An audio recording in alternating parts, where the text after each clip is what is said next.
and put in Traku. This meeting is being recorded. Okay, thank you. The first part of January of '67. And you came, you said, in March or April of '67. So we'd been there for a short time. So you were there for until what, June of '67? Yeah, And June, then you went to June 20th. Yeah. Where's Dong? Where was the A-team that you went to? Dong Zoe? Zoe? How do you pronounce it? They have me going. My history is Zomcat, which is 312, then Dong's Okay. Y, DON, Yeah. GXO, XOAI, and then Traku. But I do not remember anything about Dong's Y. I swear. I remember nothing. But then I've got a lot of blank spaces anyway. You know. How long were you at Traku? Well, got to be April, May, and June. I got out in June. Okay.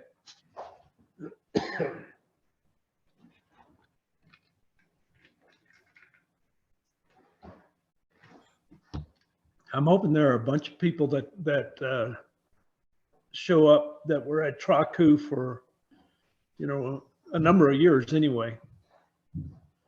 Years? Yeah, well, I mean, different guys, but while Traku was open and still under A-352 and 326. Yeah, I never knew a lot about that. I hear you've been exchanging texts with Larry Miller. I have, Steve. It's amazing. He's just about 81 years old now, and we've exchanged a number of texts. It's really good to get it back in touch with him. He didn't retire. He was worked for an accounting firm. He was a CPA, worked for an accounting firm, several different accounting firms, and he didn't retire until he was 80 years old. But the reason for that was that his wife was ill and he had to support her. She has, I guess, Alzheimer's. So he's the sole caregiver right now. But we've been texting back and forth. It's really been great. Get back in touch with him. He doesn't have email or a computer. He when he went to work, retired, he didn't want to see a computer again. He said when he left the accounting firm, he left his computer there, and he said he's never going to get another one. That it was pretty limiting, I think. After we talked before, and I put my telephone up against the screen. Right. Yeah. I got to thinking about it. I went and checked, and there's a process for coming on here on a telephone. Yeah. You don't get a picture. You just get a big, telephone logo, and you can talk and listen. Okay. And I sent that information to him, but it's not easy to convey because you have to tell him the phone number to call, the ID number for the meeting, and tell him he doesn't have a personal ID, so he just hits the pound sign, and then he has a passcode again. So you have to have all the numbers to get in. And when you don't have email, that's a lot of numbers to pass over a telephone line. It really is. I'm not really sure how to copy a text into how to copy something into a text message, so I don't have to type it all over again. Oh yeah, yeah. Well, anyway, I gave him the information, so I don't know whether he will or will join us or not. But I've discovered this finally. You know, I've been doing Zoom now for a long time. I always knew that it was out there, but I never really took advantage of it because there are a bunch of people like Larry that really should be at the meetings that have given up their computers for one reason or another. Yeah, yeah. Well, I'm glad you didn't give yours up. No, Yeah, we wouldn't be here now. That's true. no, computers keeping me alive. That's memory. I don't know what's going on, but it's there in the computer. I can pull it up. Yeah. Well, the list, you know, the Special Forces book and the list that you have, that's really been helpful. There are a couple of things on there that I will send corrections on, the people that I know, like I'll send those to you, and you can update or check them, whatever you want. Couple of things like Waggy, Clarence Waggy, as a weapons person. What I can't reach him for some reason. I've got a location. I think it was Oroville, Washington, but no. Oh, really? Yeah, he actually came to 352. Probably. I don't know, September, October of 1966. He was at Hiep with us, and he went to Traku, but he was severely wounded. I guess probably in late February or early March of '67, and so he was medevac, went to Camp Zama, Japan, and then back to the States. And I don't know what happened to him after that, but another weapons person, James Sparkman, he was wounded on January 22nd. He and Gibson, Roland Gibson, the medic, was killed, and Sparkman was wounded. Serious wound, traumatic amputation of his leg, and he was medevaced. And I don't know what, well, it shows him as deceased now, but that doesn't surprise me. He was probably 30, 35 years old at that time.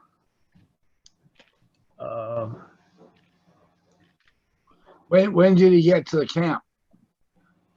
Sparkman came to probably the first couple of weeks. Well, probably right after we opened Traku, because Gibson was killed on January 22nd, and Sparkman was with him. So he wasn't there very long. And I don't remember him being at Hiep. It looks like if Sparkman was killed 3/1/67, or the camp was open 3/1/67. So Sparkman had to be killed before the camp was open. No, the camp was open the first week in January. Traku was. Okay. I thought it was January 2nd, but I've since looked it up, and they say January 10th. But he and Gibson were on the same operation when Gibson was killed. Okay. 1/10/67. And that's when I wrote a letter home and I've got the letter. I wrote it to my mom, and I've got the letter, and it was, I said that we were leaving Hepwa and moving to a new location. And of course, didn't give her any information, but said we were leaving Hepwa on January 2nd. But Now, what did you say about Waggy? Waggy was he was joined us at Hepwa about in September, I think, of '66, and he was wounded in March of '67 at Traku. And medevac. Yeah, I went to Camp Zama and then back to States. I never And one heavy weapons, the other one light weapons, or what? that I just knew they were both weapons. I don't know whether they were heavy weapons or light weapons. Waggy replaced George Ovsack when Ovsack went to the Mobile Guerrilla Force, and that was September, October of '66.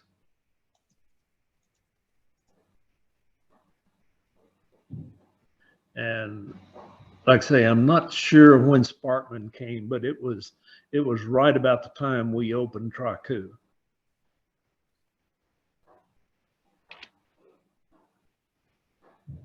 Okay. Looks like we got some people joining us. Well, now's the time they're going to start coming in. Yeah. Right. Which Carl is this? Me? Yeah. Teal. Teal? Teal. Teal, right.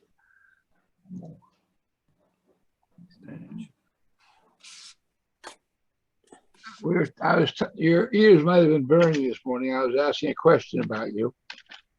Who was? I've known who I was talking with, but the question was,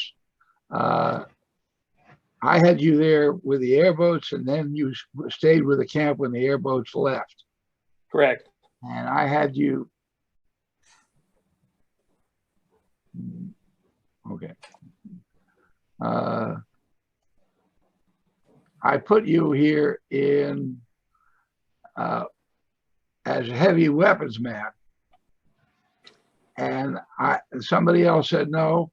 There was a guy named Laszlo Zuhas, who's the heavy weapons man, and I said I don't know. So I was waiting for you to come here to tell me. Well, when you say heavy weapons, I mean, wasn't it light weapons? Well, you had Gerald Trawler, who was also there. He was supposed Trawler. Yeah. Light weapons. He and I had the same MOS. Yeah, well, basically the base is the same. But yeah. How about Laszlo Zuhas? Do you know him? That doesn't sound familiar. It does. Okay. He was supposedly there at the same time? From about December to August.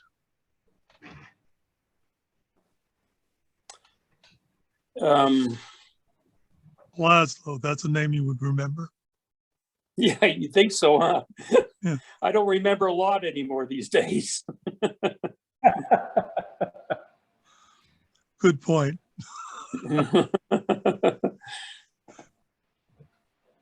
Now, the names of the people I had on the airboats was Markham, who was killed, Morrow and Hannah, and yourself. And I believe you gave me those names. Yeah, I served both with Morrow and Hannah. And there were a couple other fellows that were assigned to us. They didn't really stick around long for some reason. I always thought maybe they were just sort of parked with us for a while because they didn't know where else to put them. Sounds familiar. But I don't ring recall to their names. Yeah, I don't recall their names. many people do we have on here? Were you, okay, so. Let's see, how do you do this? Oh, there we go. So Pedro, where were you? Were you at 312. Traku? 312 and Traku. I was at Zomkak, which was 312. Generally up until about the end of March of 67. And then from April of 67 to June, I was at Traku. Oh, well, 67, and I went home. that was before I got there, huh? Was there an airboat company there then? No. I don't remember. Yeah. I don't No. even know what that is. Yeah. Yeah. I know we had rivers around us, but what do I know about airboats? What the hell is an airboat? What's an airboat? Well, I know what an airboat is, but is it an airboat company a bunch of those airboats? Is that what it is? Yeah, we had airboat. We had about 8 boats, as I recall. I never saw more than 2 in one spot. Yeah. I mean, I never saw 2 together. Yeah. Carl, this is George. This is George Stockton. I was actually with 352 when Traku was put in. And, I left in March of 67. Wow. We didn't have airboats. There were rumors that we were going to get airboats. All we had were the outboard, fiberglass outboard motorboats running back and forth across the Boston Vamkadong and the, yeah. They were And, Boston Whalers. Yeah. And it was, so anyway, that was,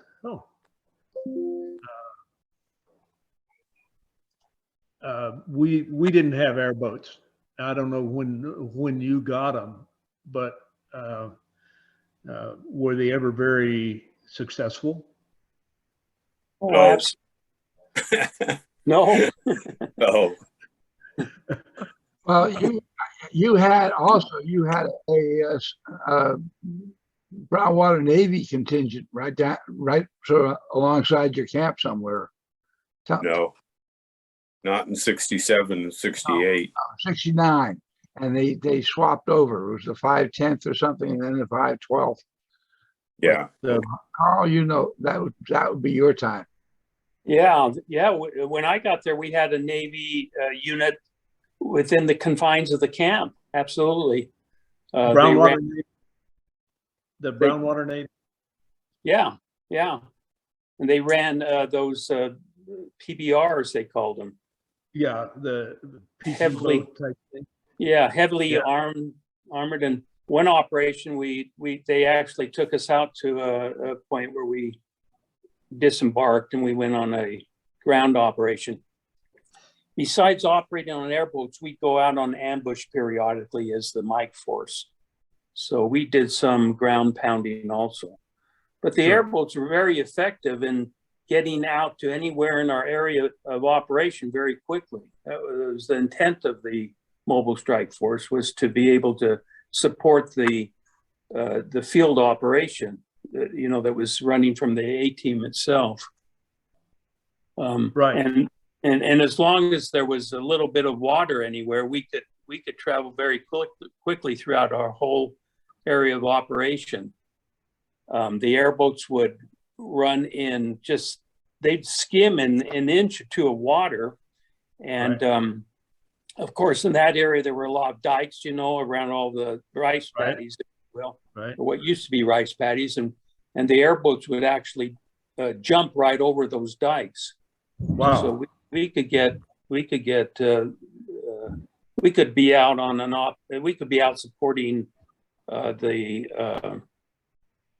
the operation that was in the field. We could be out there within a half hour, probably, as I recall. What kind of armament, machine guns or anything on those things? Typically, we'd have 4 people on the boat. There'd be the driver, there'd be 2 people on either side of him, one with an M16, one with a M79 grenade launcher. And then we had a 4th person up in the bow of the boat arming a 30 caliber machine gun mounted on the bow of the boat. Right, right. You Wow. know. And who piloted the boats? The CIG? no, we had a company of Cambodians. We had they were basically Cambodian mercenaries that we had direct control over, as opposed to the CIDG, whom we sort of were what would you call it? What did we do with the CIDG? We sort of supported them. Yeah. Advised them. That was the word. We advised them. Yeah, we advised them. These Cambodians worked directly for us. The airboat was an element of the Mike Force. The Mike Force was unilateral American control. Right. Well, wait a minute. Let me say something here then. I was there from 67 March to March 68. And just before Christmas, the airboats came to Traku, if I remember correctly. They were all piloted by CIDG, and they never once left the river or the canal. And they certainly support operations out in the field. They must have been in training. Okay, now Patrick, we weren't the only airboats in country. Yeah, I know that. I've actually talked to another camp on the Mekong River that had airboats, and he said they were somewhat useful, but they were just too loud, and they couldn't. The element of surprise really wasn't there. Patrick, this is Mike Lacey. I'm not sure you can hear me. Yeah, somehow I'm Patrick Lacey. My name is incorrect. Clark. If you can hear me, the airboats were there right after you left. Yeah, that's what I'm saying.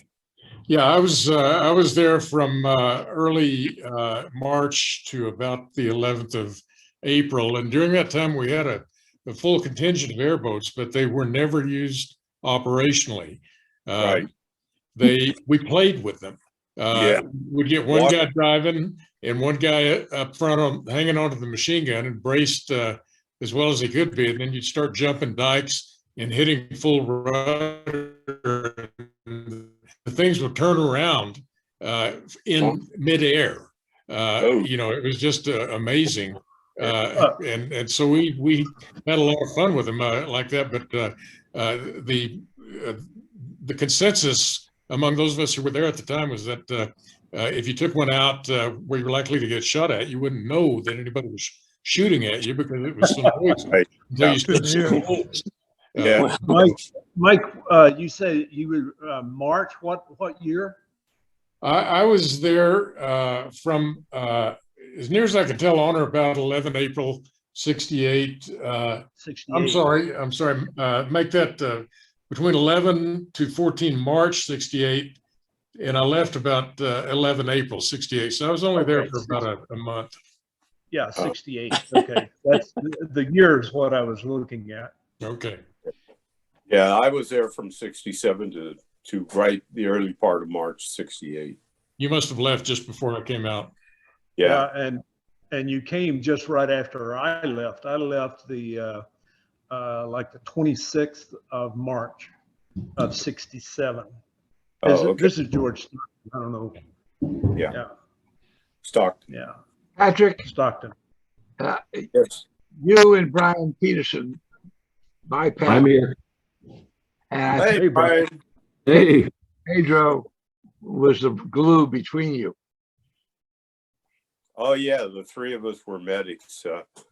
Let's see. I came in early March. Well, Pedro was still there, or first there too, actually.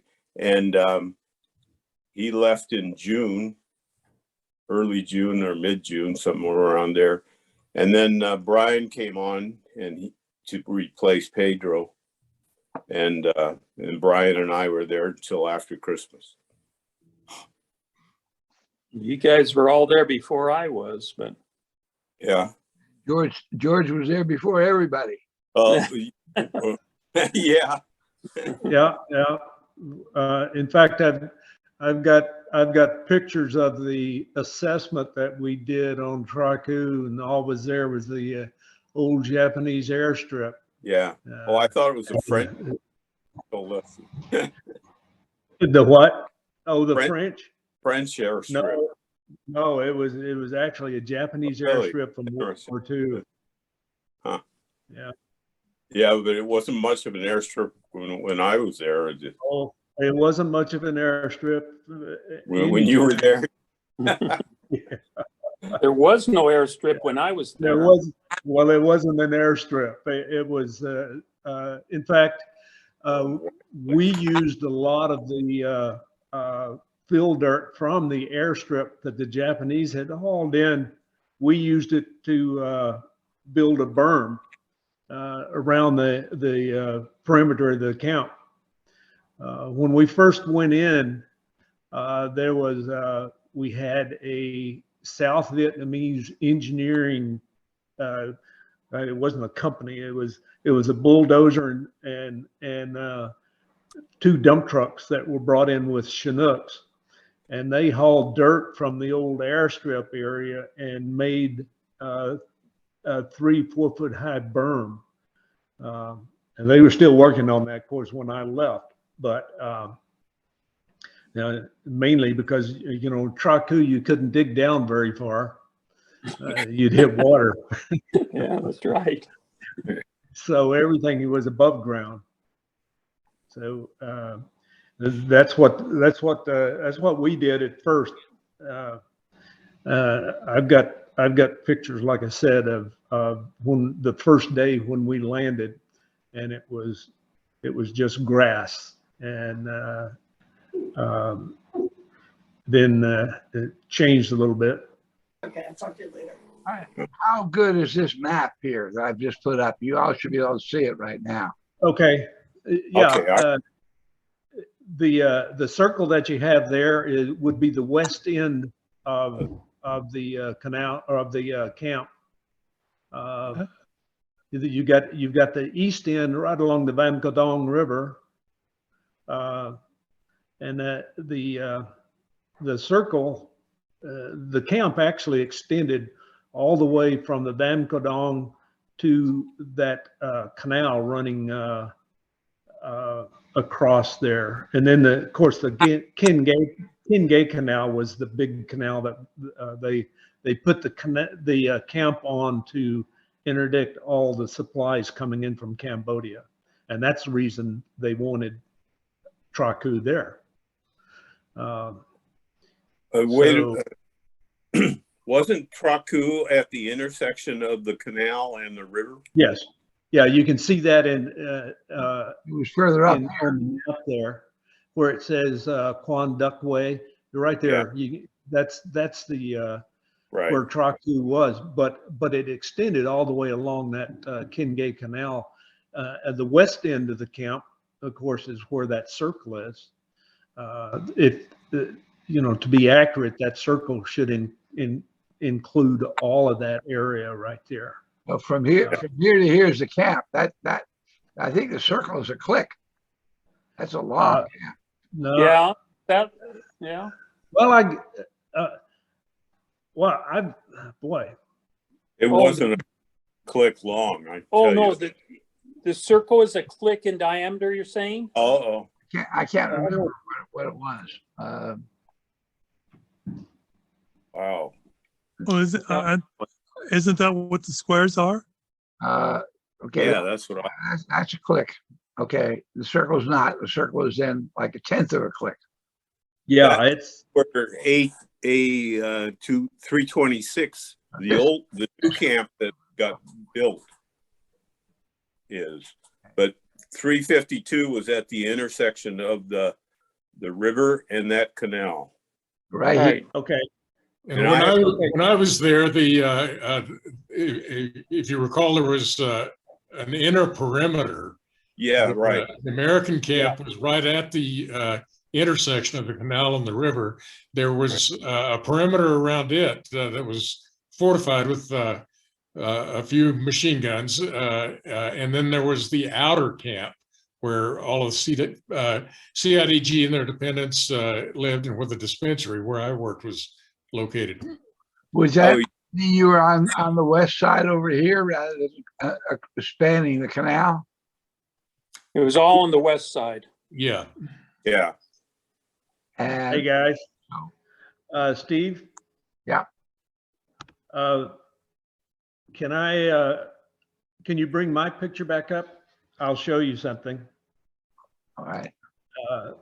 Can I get past the map here and show you something? Yeah. Okay, let's see. Okay, I'm gonna get this a little closer. That right there is an aerial view. If you go to And- speaker view, there's a word view up at the top of the page. If you go to speaker view, you can get a big Okay, who's talking. and how do I do that? Up in the top right hand corner of the black box, the word view. Now Oh, that's view. only for you. I'm talking the other, you know what your picture looks like, but the other people can see the picture better if they go to speaker view. Up in the right-hand corner. Top Okay, right says view, and you have an option under view. If you click view, you can be speaker view or gallery view. Speaker view makes the speaker stand out. Okay, I'm seeing your picture, but your head is in the way. it's, yeah, I know, but Wow. Okay. okay, now that is looking west, and the light area up toward the top of that picture, that's where that circle is on your map. Okay, That's the old Japanese airstrip right there. And that's looking west. We were circling the area in a chopper. This is when we were doing the assessment of the area. Okay. Mhm. And so that right there is the Kingay Canal going toward Cambodia. Now, on the map, you can see where it bends right there. And the circle is right there where the light part of that is. And just a second, I'll bring up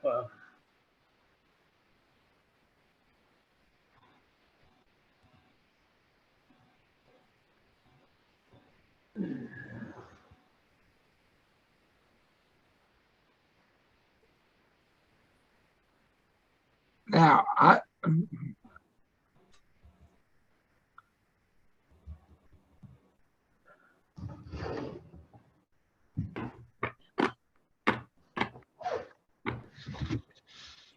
okay. So all right, look, if you got a picture, and you click on share screen down the green button down there, and you point to your file, you can bring it right up on the screen. oh, I can't. Boy, that's great. And you say You share screen. Click on the button, green I button don't see the down share screen down the bottom of underneath the pictures. Where's underneath it the says pictures. I've got top, our guys right across the top. just below the pictures. Okay. You'll see a bunch of icons. One of them is the mute button. Keep on going over to the right, you'll see the one that says share screen. No, I'm sorry, Steve. I don't have any of You that. see the mute button. Put your cursor down there below the. Oh, I did.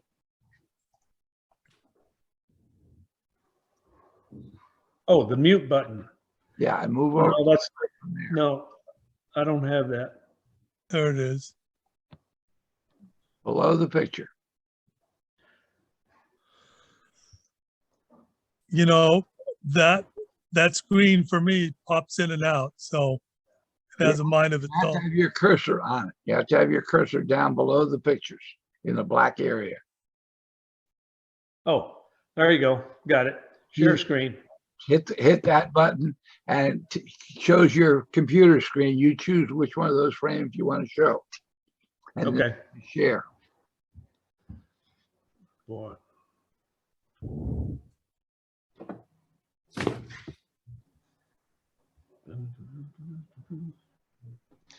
Y'all go ahead and talk, and I'll work with this a little bit.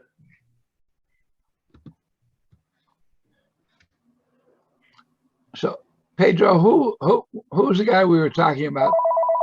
Excuse me.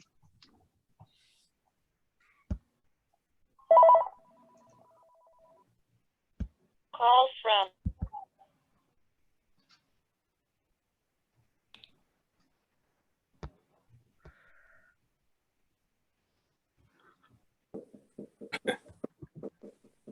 Hey, Brian, Yeah, how are you doing?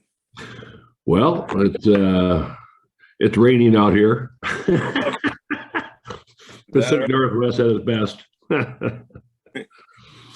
Pat, do you remember the Commander Hurst by any chance? Yeah. Did he have a consular background? Ooh, I don't know about that. For some reason, it's sticking in my head that he had spent some time in the consular service. Oh, I don't know. No? Do you by chance remember the fixed wing pilot that came to camp? Yeah, that for Christmas, Yeah. the fact pilot. Yep. Yeah, I have some pictures of him. Yeah. How I dated all of the team pictures I had. There's a fellow on the list named Howard Barrows. Whoa, I don't remember him. He said on the list, it said he was medevaced, and he was in the camp from 11/1/67 to 2/1/68. Oh, that's not. I don't remember any American ever being a medevac while I was there. No, no.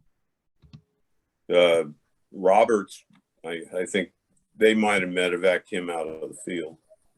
Yeah. You ever wonder what happened to Hammer? No, yeah. I don't know. He probably owns a company somewhere in Saigon. You know, he's a hustler. He's a good hustler. Yeah, he sure was. Well, we needed those kind of people. Get our food for us. Yeah. Yeah.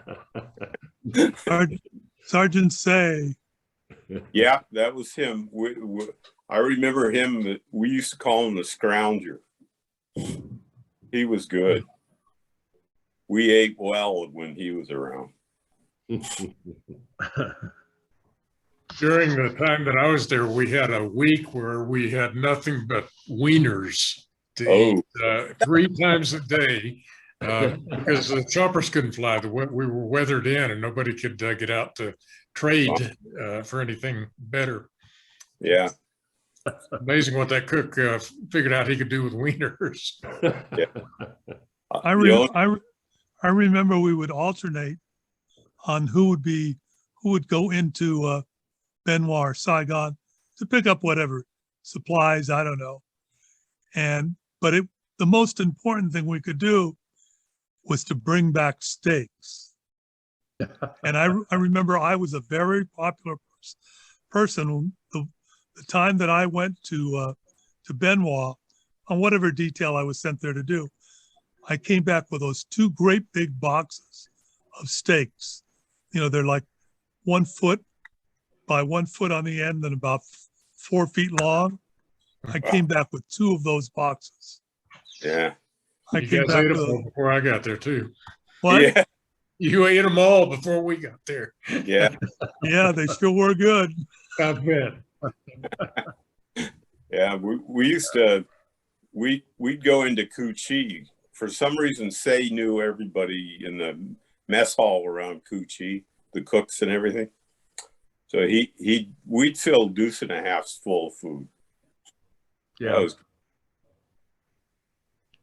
We did the same thing. We took anytime we captured weapons, we took them in. Yeah. We had a couple of mess sergeants in there.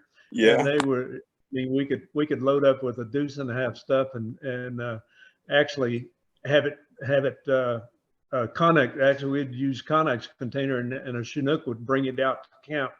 Yeah. And we'd have it loaded with sea rations or anything we could get. Yeah.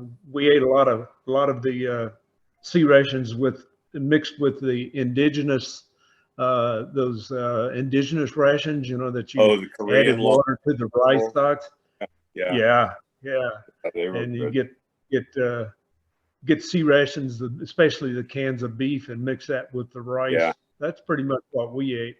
But like Pedro is saying, you score sometimes go in and into Saigon, and you're able to Saigon or Benoit, and you're able to bring back some stuff. But it was the cost of living allowance didn't do a whole lot for us out there in Traku. It was scrounge whatever you could get. Yeah. Yeah.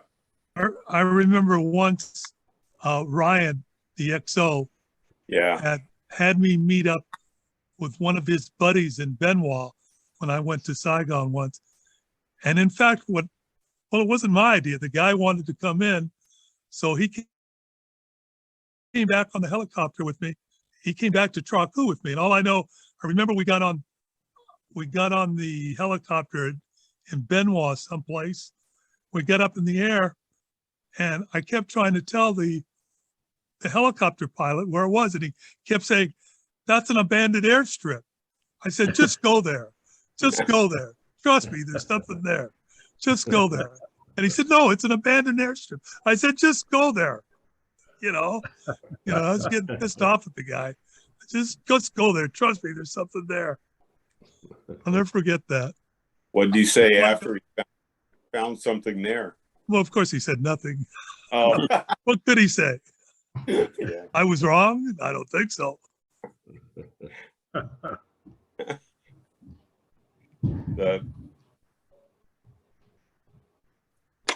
We were fortunate when I was there because the Navy unit was there, and they had a cook that was an alcoholic, and we'd trade. I don't know what the Navy guys ate, but we had steak and lobster periodically for trading them for the booze.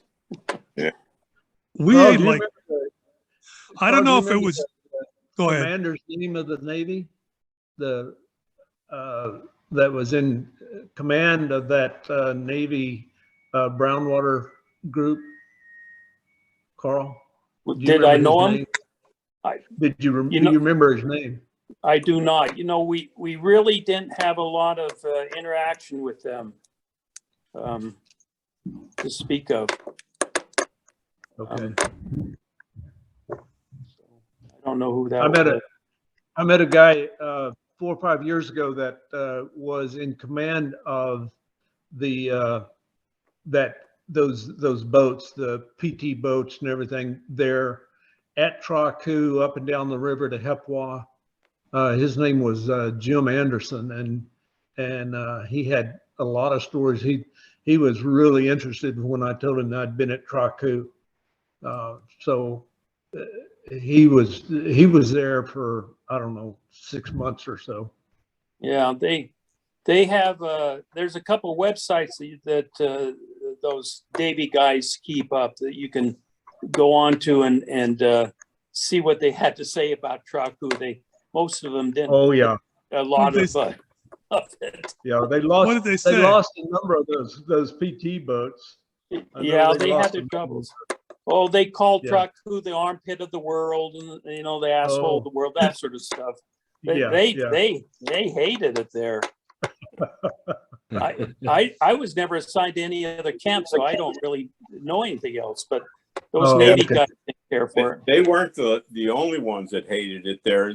We had a group of they were using radar for personnel spotting, and they couldn't wait till they got out of there. We had one mortar attack while they were there, and they were scared shitless. They wanted to go home. That was the Navy guys. We'd have a mortar attack. We didn't have a lot of them, but every once in a while we did. The Navy always had casualties. We never had any. Really? That's great. We also had an artillery unit. They Yeah. had 105 Yeah. howitzers in camp. Two 105. The what? Yeah. That was 105. those two 105s. Yeah. Artillery. Yeah. Yeah. And they were Arvin unit. Yeah. And those were the first bunkers that we made when we arrived. Our CIDG helped those Arvin build their bunkers, so those 105s were operational, and we had those operational within the first week and a half that we opened the camp. So they've been there a while. Yeah. They traded them out for 4.2 mortars. Oh, All that towards the end of my stay. oh, really? Well, there were howitzers there when I was there. We'd take the shells, go must out into the river. back. We'd take the shells. I got video of this. I had an 8mm camera, and I have pictures of going out in one of those little troop carrying boats out into the river, strapping a hand grenade onto the nose of a howitzer shell, popping the pin, throwing it overboard, and stunning the fish in the river until they all float to service. We'd pick them up. If you were fishing. Yeah, exactly. Take those fish back, and the families of my Cambodians love me for it, you know. Yeah. What was the morale like among the Cambodians and the CIDG when you guys were there? The reason I ask is I've got some letters that I wrote home in March, April '68 that detail some mutinies. Oh, wow. Do you guys remember any of the CIDG company designations? Like, was there a 379 company, Bye Shin? I don't know. No. The CIDG and the Cambodians, when I was there, we kept them pretty much separate. Right. And you know, it was a completely different attitude amongst the Cambodians. But of course we were looking after them, we fed them, we paid them, and all that sort of stuff. So they were quite loyal to rifles and people like myself. Right. This is what the Air Force had to say about Traku. Oh. And here, this is their tactical airdrome directory. So when you told the guy to fly in there, he pulled out this book. It says, airdrome remarks: drifted, sand, and overgrown, unserviceable. That was home. That's why that pilot didn't want to go there. The picture, if it is on the south end of that runway, there is a triangular position down there. So George, do you have any explanation for that? What looks like a little triangular fortress? That was one of the fortifications that the Japanese had at the airstrip. Okay. Did the camp use it? No. No, we didn't put anything down there. They talked about putting a mortar pit down there, but that was a little far down. Okay. And so they kept the mortars and everything on the inner perimeter. I've got pictures of it. I still don't know just how to bring up the pictures that I have. Sorry about that, but I've got that that triangular fortification that the Japanese had. I've got a picture of that when we did our assessment. I have got a website called Special Forces Books, specialforcesphotos.com. And okay, Patrick and I have had trouble trying to figure out how to make it work. Yeah, please. So you have a grandson? Yeah. I have to get some help, and when I figure it out, I'll let you know, and you can post those pictures up there. Okay. Patrick had some pictures as well. I really don't know what was going on, but there seemed to be a bit of a problem with that. Before I get off the subject, I remind everybody that my website, the main website, is specialforcesbooks.com. And Right. you can see some of the old videos that we've done here, and some of and that's where I'll post these videos when they get edited, as well as the camp lists and other things. So also, if you don't have the Green Beret magazines, you can order the set of 5 books on that website. It's a good thing to have. Hey, Brian, what'd you do with those? Actually, I passed them around to non-special forces people just to give them an idea as to, the camaraderie that we had. They're really in good shape. I mean, they were in pristine shape. In fact, I think that's where I saw a picture of McCord, the camo guy. That particular one of those issues there. Yeah. Just out of curiosity, Pat, do you remember the VIP visits to the camp? Oh yeah. Was there a Filipino general that came in? Oh no, there was a Vietnamese Special Forces general. Okay. Did Westmoreland ever come in? Who? Westmoreland? Oh yeah, he came a couple times. Oh, is that right? Really? Yeah, I remember that. Yeah, we actually bombed the airstrip, the end of the airstrip, just to keep him from coming one day. Yeah.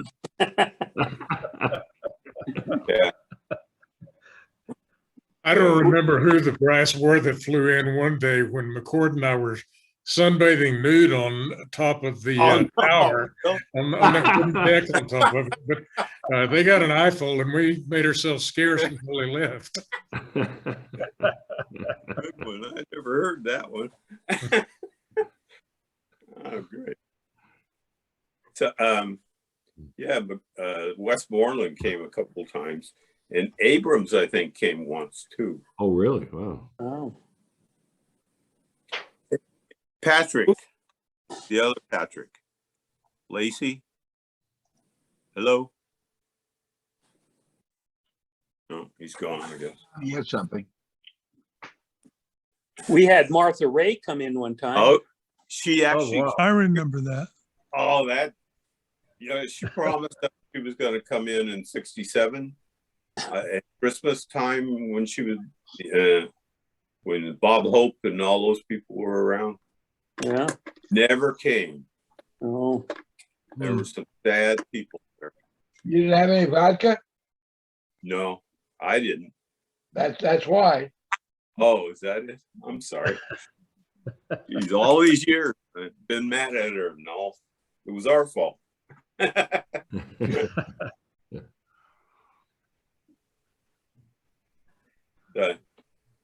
Pedro, who was the guy you were talking about today? Well, when I got him here.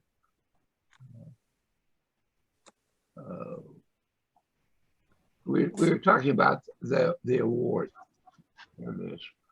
That was Lennon, October '66. Okay. All right. My brain is back in place. Yeah, October 17th.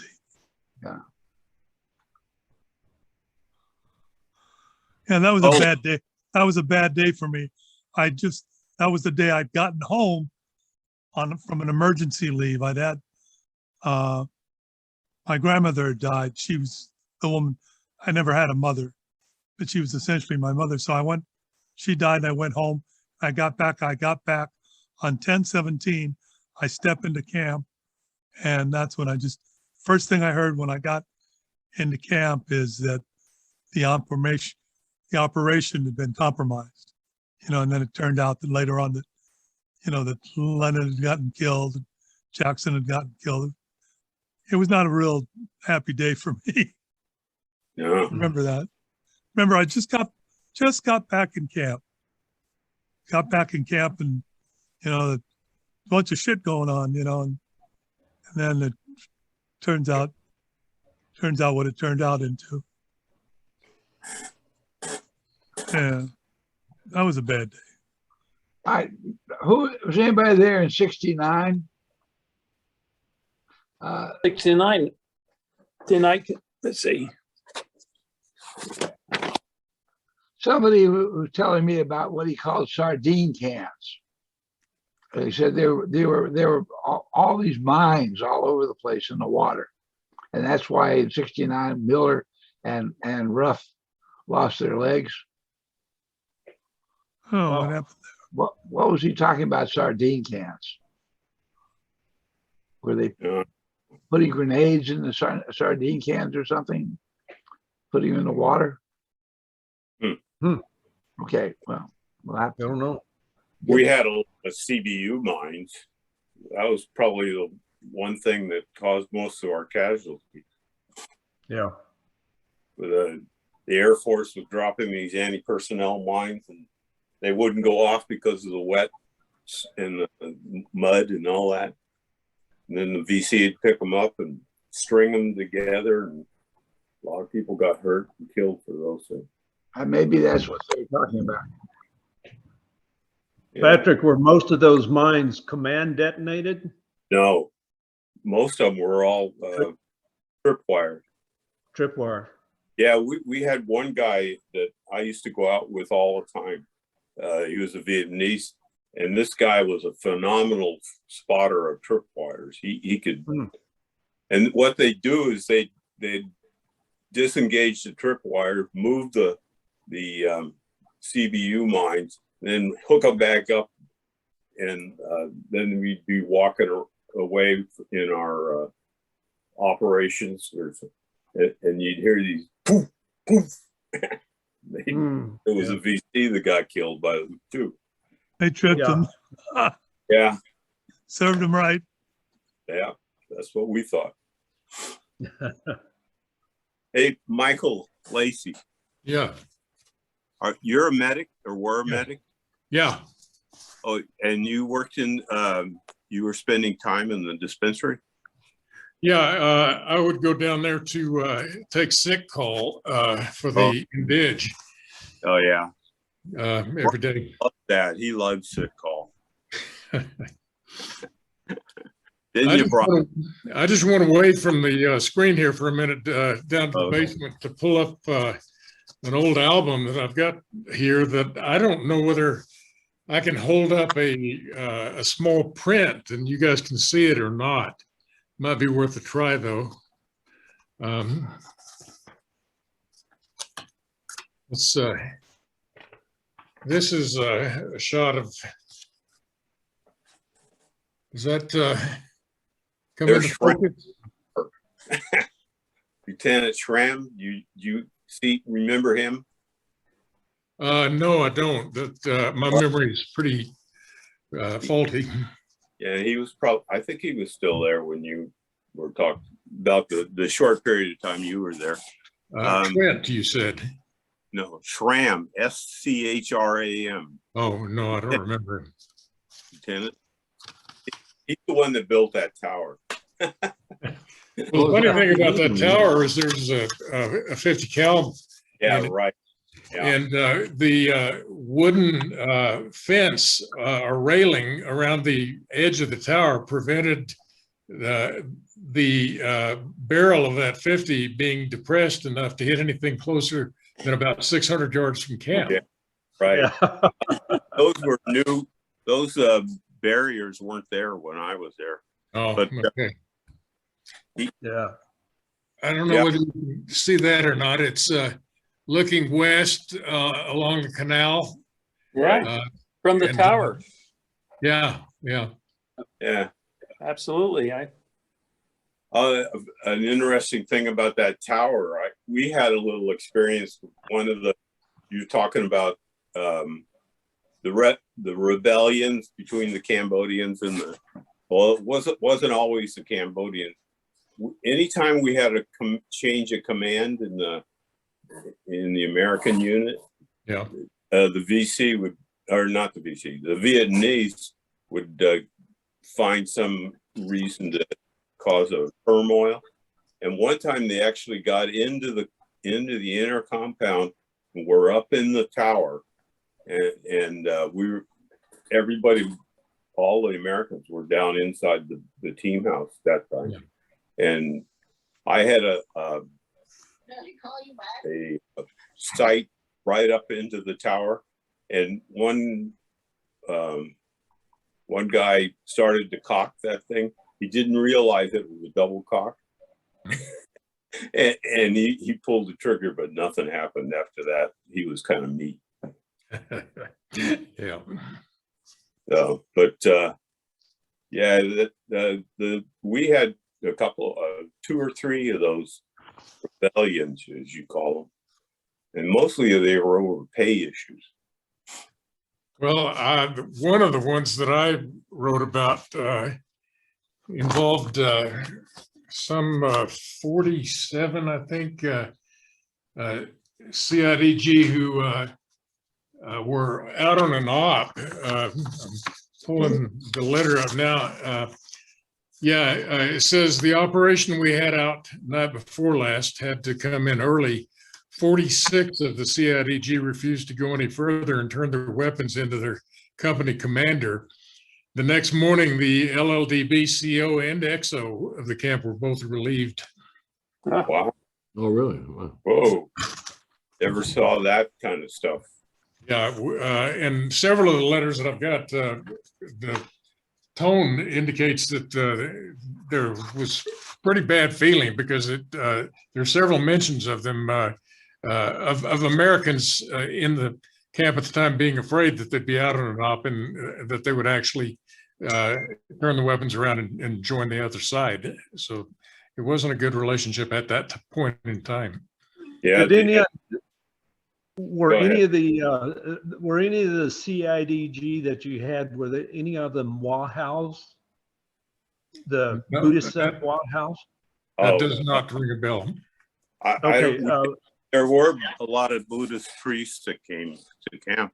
I don't even know how they got there. They just one day would show up. Huh. Walk. But the Wahhaus, we didn't have any. not Buddhist. We didn't have any separate Buddhist priests.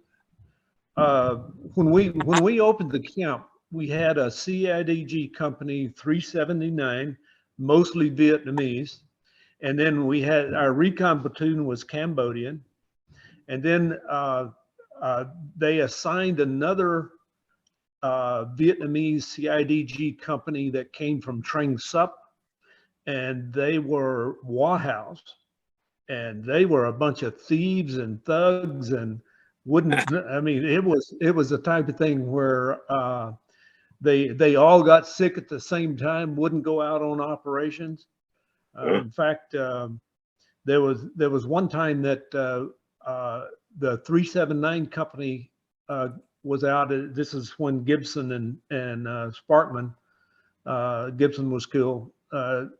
They ran into a heavy weapons company of North Vietnamese, and they were getting chewed up pretty bad. They tried to get the Wahhau company to go in as relief, and they wouldn't even go. And we wound up taking the Cambodian recon platoon in to help out. But the Wahhaus, they actually were put on the east side of the Vam Kadong, across from the camp itself, where the Mike Force had put defenses and everything out, because the Mike Force stayed with us for about a month when we were putting the camp in, and the Mike Force put their company on the east side of the river, right where across from the tip of Traku. Well, we moved the Wahhaus over there when the Mike Force left, and they pretty much got wiped out because they didn't put out any security. They slept, in their alert positions and things like that. And the VC hit us pretty hard, and they pretty much got wiped out. But we didn't put any Americans over with them, and the LLDB had two sergeants that were assigned to the White House, but they wouldn't stay with them. The LLDB were afraid of the White House because if they tried to get them to do anything, they just felt like the White House were gonna shoot them. But we moved them over there because they kept stealing from the other CID companies, and we couldn't get them to replace them, move them out. So there had been a lot of controversy or conflict between the other companies. So I was wondering if the White House, I mean, the VC killed probably 40 of them in that one battle. That was what whole company. The after action report said 4 of them died, but we counted at least 40, and they were all in their alert positions and in their hammocks. So I felt bad about leaving them over there, but I didn't feel bad about them getting wiped out. They were thugs, totally. Well, I don't recall any White House at the time that I was there, but there was a really distinct difference between the Cambodians and the Vietnamese. Oh, absolutely. Oh, absolutely. We And the had Laotians. an op-out that on 5 April 68, and a fellow named Capel and I went out with a relief force that was mixed about half and half, and they dropped us in about 600 meters from where our people were pinned down. We started moving toward it, and the Cambodians maintained the pace, and the Vietnamese and the LLDB started getting slower and slower and slower. So by the time we got in close enough to make contact, it was all Cambodians and 2 Americans. Right. The rest of them were way back. That's why all the Cambodians were recon platoon. Yeah. We, the history of the Cambodians and the South Vietnamese, the Cambodians, pretty much in the southern part of Vietnam, most of our Cambodian soldiers were Kompanchia Krom, which meant southern Cambodians. They were ethnic Cambodian, but raised in Vietnam, because 100 years ago, the Cambodia had loaned the Mekong Delta to Vietnam, and Vietnam was growing rice and everything, and would send part of the rice to Cambodia. And then when the French left, or the French actually, instead of turning the Mekong Delta back over to Cambodia, they gave it to South Vietnam. And by that time, 100 years, the South Vietnamese had colonized and had a lot of troops and everything there, and Cambodia couldn't take the Mekong Delta back. So, but still, there were a lot of ethnic Cambodians living in the Mekong Delta, and that's where Special Forces got most of their Cambodians, and they were KKK or Kompanchia Krom. And so that's why the Cambodians hated the South Vietnamese, and the South Vietnamese looked down on the Cambodians that were, living in the Mekong Delta. And a lot of it, you look at some of the things in the United States between the Latinos and the Indians and so forth. It's a whole lot the same way. It's like the Montagnards were an ethnic minority. The Cambodians were ethnic minorities as far as the South Vietnamese were concerned. So there was a lot of racial relations, discord and everything between South Vietnam and the Cambodian. And we perpetuated that discord too, because I know that as Americans, we had a sort of a rating order for, fighting soldiers. And at the top, of course, but we never had any because we're wrong area, we're the Montagnards. Yes. But the bottom were the Vietnamese. Yeah. That's the bottom line. At the top and in between were the Cambodians, Laotians, and stuff like that. But definitely at the top were the mountain yards, and at the bottom were the Vietnamese.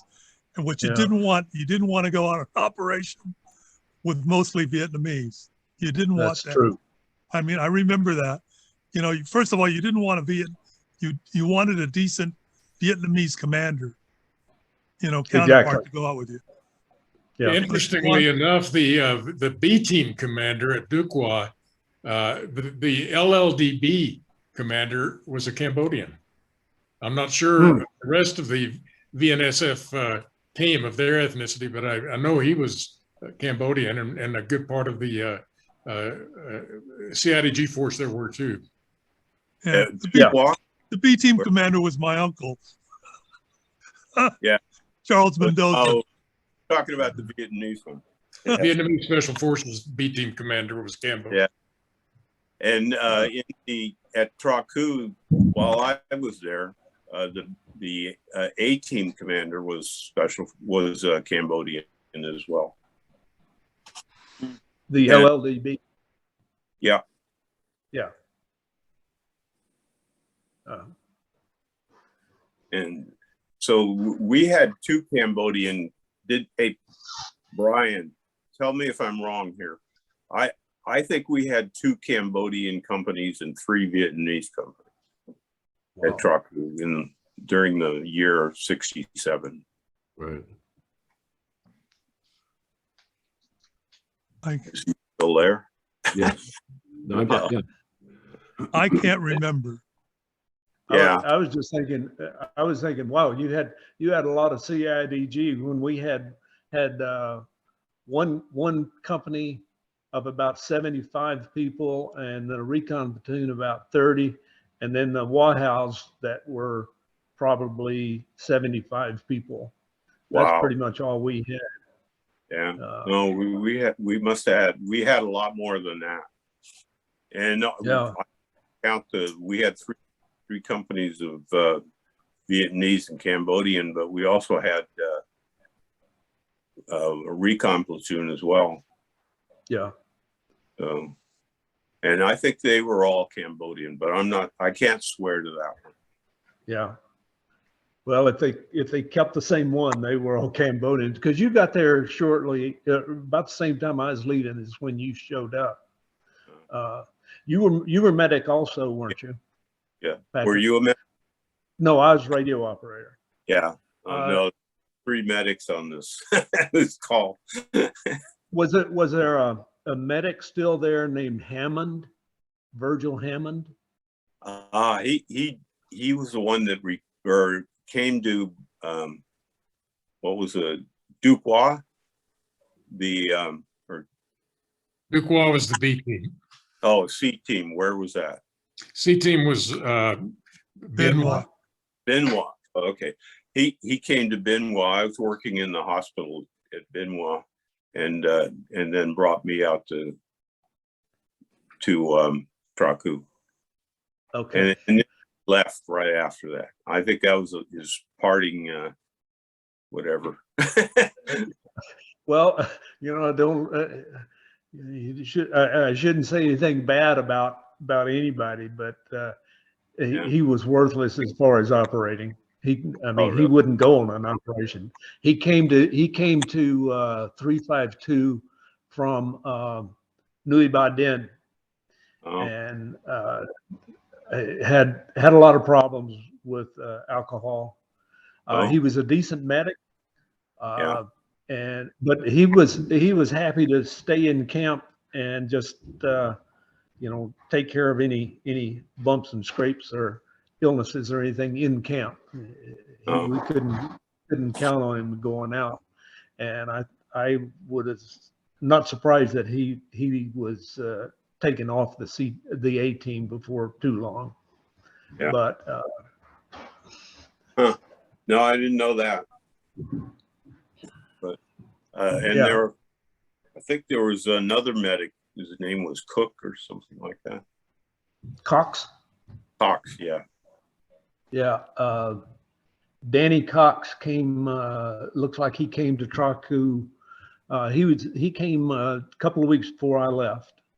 Oh, He replaced Roland Gibson that was killed.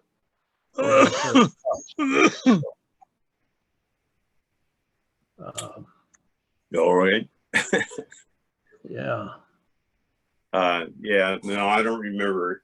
All I remember is just a few little things about them. I don't remember very much. They weren't very active while I was there. Yeah. Didn't know you could get out of going to going on operations. Yeah. I was smarter than we were. There's a volunteer force. You know, a lot of it was not only his choice, but it was ours also. I remember Hammond was overweight, out of shape, couldn't pull his weight essentially, and we pretty much said, okay, you know, we just soon not even be out with him. Yeah, I could understand that one. Yeah. When did you leave? In March? 67? March, yeah. I left about the 22nd of March, 67. Okay. Well, I have a team picture here. I don't know how to get it up. Can you see it? All right.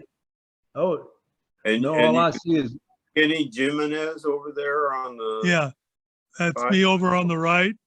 In the middle, the top middle is Ryan, and then Say is on the left. Hurst is beneath Say. That's Patrick to the right of Hurst. Priest. Adair was a skinny guy. And I don't know. I don't remember the two black guys' names. Well, Turner was one. Turner, and the other one was Hallback. Hallback. Hallback was intelligence, wasn't he? I think so. Yeah. He's the one that took me out in my first operation. Yeah, I don't remember or recognize any of those guys. It must have been a little while after I was there. Yeah, the one I was really interested in is this guy right here, Ray. Wesley K. Which Ray? one? Point at him, which one? Ronnie. Point Ray. at him. I'm trying to. I'm not that. Right there. Oh yeah, isn't that I don't remember Wesley? him. Wesley Ray? Wesley K. Ray? I don't remember him. I don't know. He was my radio operator. Yeah. I was radio supervisor. He was my radio operator. Oh yeah, he's a good guy. Yeah, he joined us. He was KIA. Is now, yeah. I don't. He must have gone back for another run because when I left, he was still. He had left just before me, and he was alive. I know that. And he went back. I think he when he left Vietnam, he got out of the Army and went back to school. I had wrote a couple of letters with him. Oh, really? Corresponded back and forth. He was in Arizona and then he moved to California, and I think he's deceased now. But yeah. No, that's Wesley. Because Steve. Wesley Ray was deceased. Yeah. California, but Ronald Ray is a different story. Oh. Okay. What was Ronnie? Ron Ray. E. Ray, or Ron E. Ray was a radio operator. Yeah. And later he went on to CCN and ended up. Okay. Well, that's a different Ray. Yeah. Okay. Okay. You have those pictures too, that don't you, Steve? Still? What, Patrick? You have the pictures. No pictures, yeah. Okay. Well, yeah, Ray was a good guy. He and I went on a lot of operations together. and I was kind of sorry to see. I thought the one that's at KIA on your list, Steve, was the same one. I never, when I was there for the 9 or 10 months or 11 months I was there, the only person I knew their first name was Brian. Yeah. The other medic. Otherwise, you could yell Ray and I would think of somebody else probably. Huh. That's interesting. Yeah. Look, Patrick, was Captain Purdue the team commander when you were there? No, Captain Hurst was. And Captain Hurst. yeah, he's on this. He's actually right next to me on the list on the between. Okay. Oh, there he is. I'm sorry. Oh, I There's see. Priest, me, and Captain Hurst. Okay. Yeah, he was good too. I really like. He and Sergeant Priest were, as far as I'm concerned, they were what you would expect Special Forces people to be like. Yeah, I'm sorry to. I thought Captain Hurst or what's his Cyrus would be on this call. Priest is gone, but Hurst should have been here. Yeah, oh, I would have liked to have seen him. Yeah, Priest just died late last year, didn't he?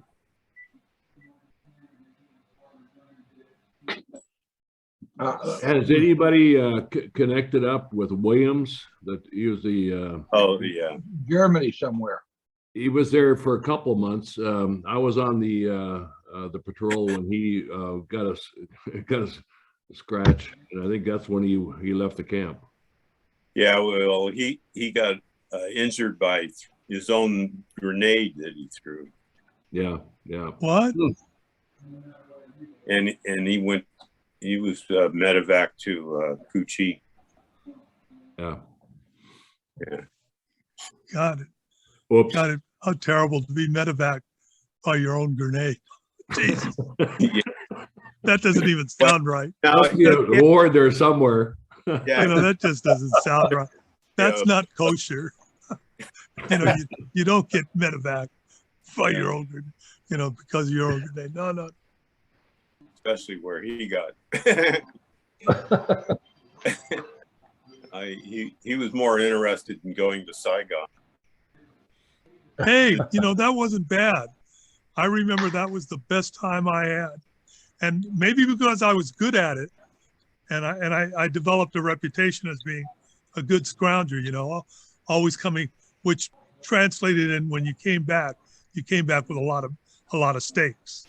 Yeah. What that meant. And the stakes are when these 1 foot by 1 foot by about 4 foot boxes. And I would always come back. 2 times I went out, I came back with 2 boxes, both times. And I remember everybody appreciated that. I turned out being an excellent scrounger. Never a talent I didn't know I had. Yeah, good talent to have. Well, we had a IG inspection when I was there, and Brian will probably remember this one. Say went out on a scrounging. He asked me if I wanted anything, and I said, "Yeah, toilet seats for the latrines." So he came back a bunch of toilet seats. We painted them green and white, and You put them over the halls? That's what the IG thought was the best thing he'd seen. Are you kidding me? Complimented us because we had all this fancy these seats in our latrine. He didn't care about our paperwork. It was just this, Pat, do you remember a couple of times we shipped some of a couple of Cambodians out to a Vietnamese hospital, and they came back. I remember where they sewed up their legs still had grass in them. Remember that? Oh yeah. What? Yeah. We got to the point where we wouldn't send anything up through the Vietnamese medical channels because it came back. Right.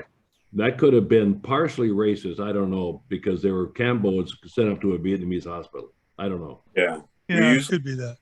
To Benoit, didn't we? Yeah. Yeah. The other thing I remember, I learned early on to medevac any of the indigenous that I had to send out with American dust-offs to an American facility if they would take them. Sometimes the pilots wouldn't, you know, they'd inquire as to who it was, and then they'd not come in and get them. But most of the time they would, you know, if I sent them through to a Vietnamese facility, it was always a bad outcome of one kind or another. yeah. Right.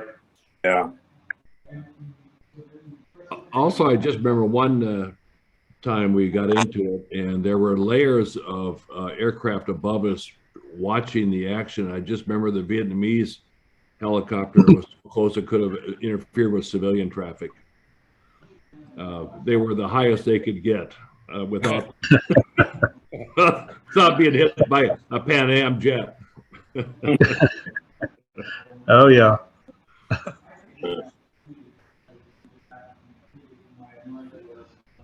Well, I have to give credit to Vietnamese pilots in one sense. At least I think it was they who were flying Sky Raiders.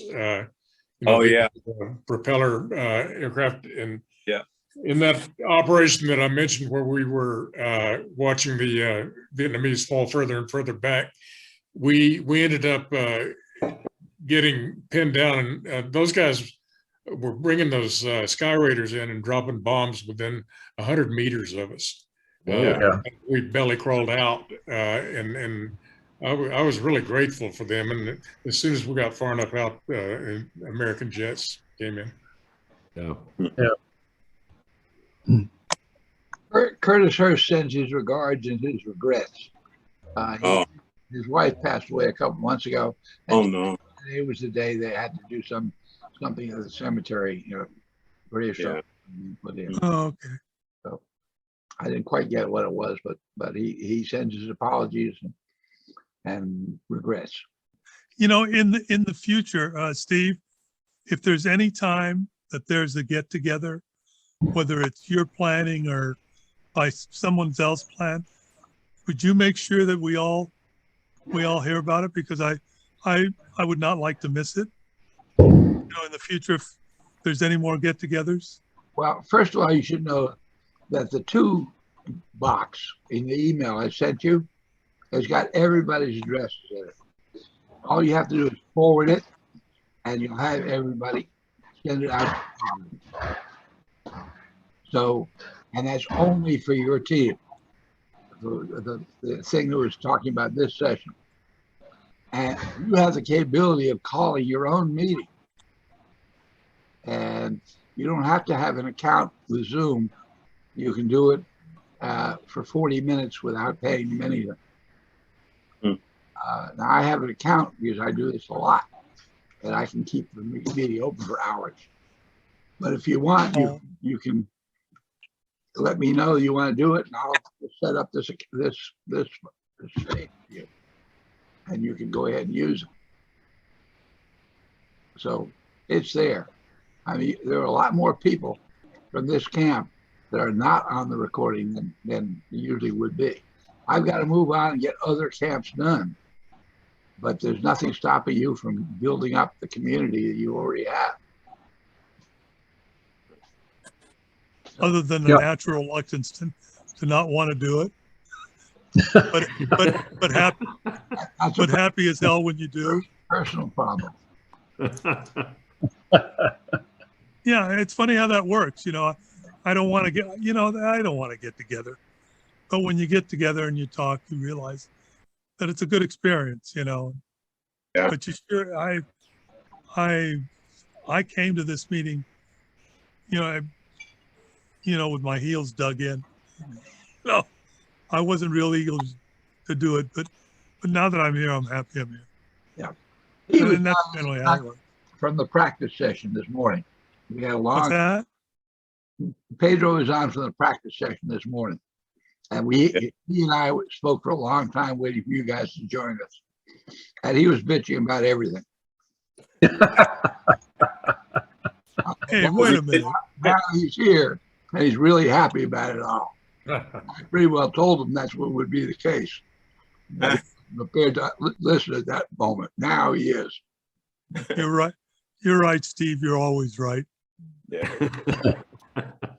That was what my grandma used to say to me. You're right. You're always right.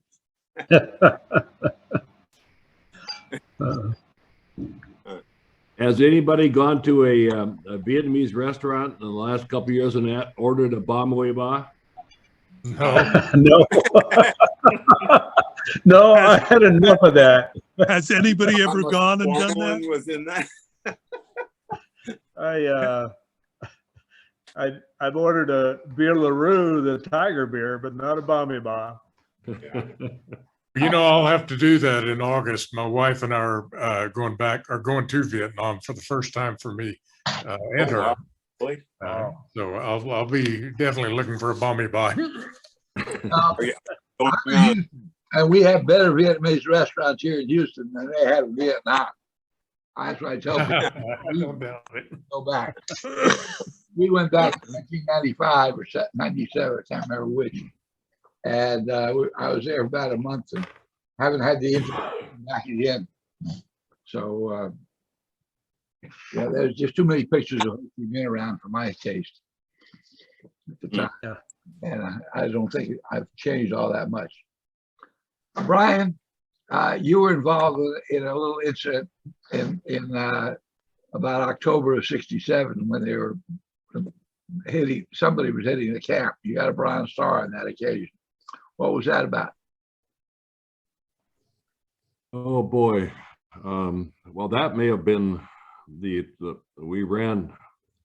There's a big action, not too well. It wasn't too far from the camp, but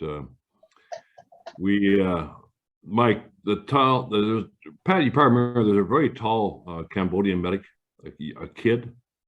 Yeah. You remember that? Yeah. Anyway, he got shot in the chest, and I brought him back to safety. And lucky that the sucking chest wounds are a little not easy to fix, but they were at least I was able to keep him alive, and he did well after that. But that was we got into it, and he's a good kid, obviously a valued medic, and so just one of those things where you see a guy down, you go get him. I don't care what where he came from or what uniform he wore, but he was with us. So that's all I remember, other than a lot of noise. In the reports from that time frame, the numbers they're talking about 435 CIDG in the camp. Yeah. Long way from George Stockton's. 100. Yeah. Yeah. I agree with that number. That seems large to me. How were the companies divided out in the camp? I don't remember that. Do you remember? No, but all I remember is Bond used to tell me that there were 2 Cambodian and 3 Vietnamese companies, and there were about 30 to 40 people per company. So that's about right. Right. Yeah. Yeah. And the camp that I was at. Go ahead. I'm sorry. No, the camp that I was at before I went to Traku was Zomcat, XOMCAT. And one of the things that we had a lot of issues with, one of the things that happened October 17th of '66. We lost 2 Americans on a six-man recon. It was Frederick Lennon and Ed Jackson Jr. And the 4 CIDG that was with them on the operation, they just came waltzing back in, not a scratch on them. And one of the things that was everybody was sort of steamed up about is, this needs to be looked into, investigated. And anyway, the bottom line is that, we got this line as, yes, it will be investigated, but we never heard about the results of any investigation. Nobody came to any conclusions or made any, it just looks phony. I mean, it would, I don't know. Nothing ever came of it. There was no sort of, they were betrayed by the four indigenous people, but nothing ever came of that. I remember we kept waiting for an answer back on that. We never got an answer back. Pedro, what was the team designation of at Zomcat? A-312. 312. 312. Okay. Yeah, and the Americans that were killed on that day were Frederick Lennon and Ed Jackson Jr. Yeah. October 17th. Yeah. But anyway.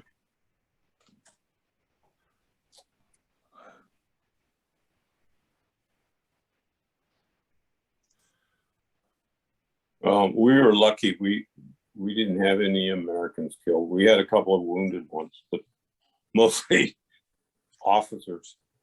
So other than that, I think I'm grateful that we didn't have to deal with American wounded and killed. Yeah. Well, either did I while I was in country. You never knew about it.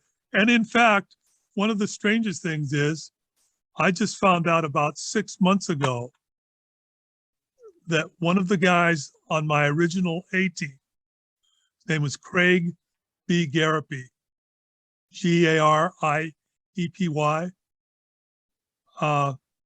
He got killed 3 days after I left country, which was June 21st of 67.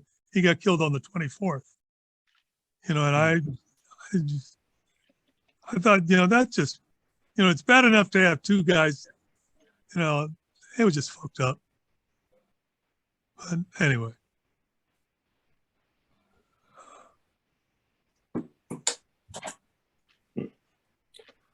I should just shut up.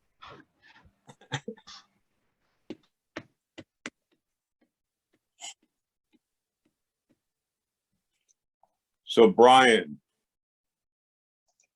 are you still there? I'm still here. So you got a Bronze Star for that? Yeah. And who was it you pulled back, Kit? What's that? Remember that tall kid? I forget his name. He was a tall, skinny kid. He was every little shot we took of guys around the dispensary, he was the tall one. Okay. Yeah, I have it. You remember the young kid that was really, he was barely out of, he was 18 or so. I don't even think he was that, maybe. There was a medic. Oh, boy.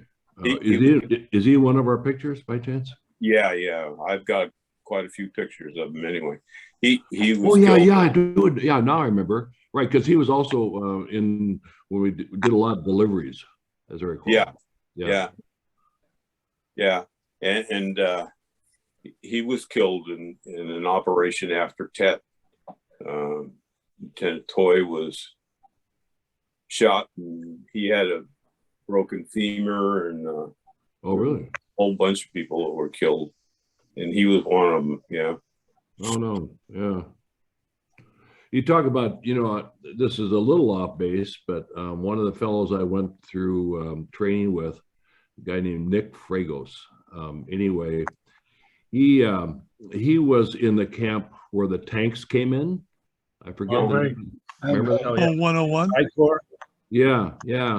He was a medic, obviously, and survived that. I think there was 3 Americans that got out, as I recall it. My memory is a little sketchy on that from my research on it. But anyway, he gets out and joins the FBI. Yeah, gets his training down in, I think it's San Diego or someplace. Anyway, full-fledged FBI agent, moves over to the Miami office, goes in on a raid, and the ceiling collapses and kills him. Oh, I mean, you talk about random and goofiness and all that. Just because if you read the story of that battle at the camp where the tank came in, you know, it was awful from everything I could read. I mean, the horror of that particular camp was something. But to think that he was ready to roll, you know, get out and do something equally good and something like that, random. Yeah, crazy. The two of you as medics, was there a CIDG or Vietnamese nurse, Nguyen Thi Yeah. Ban? Yeah. Was she still there? Was she the camp commander's mistress? Yes, yes. She's Yeah. 379 Still company there. commander's wife. Yeah. Uh, No, she wasn't his wife. oh, well, they had a daughter. She was very pregnant when I left. Yeah. Oh, wow. Yeah. And I was kind of hoping she'd have the baby while we were there so we could help deliver it. But never happened. Was it there suspicions on her as to her alliances or allegiances? You used to say that she was VC, but I never thought that. No? Okay. But that doesn't mean I was right, you were wrong. I don't know. Right. Yeah. Yeah. It would be hard to tell. Yeah. We trusted her. I mean, she worked really well with our medics and everything. Yeah, I thought she was a very good nurse. Yeah.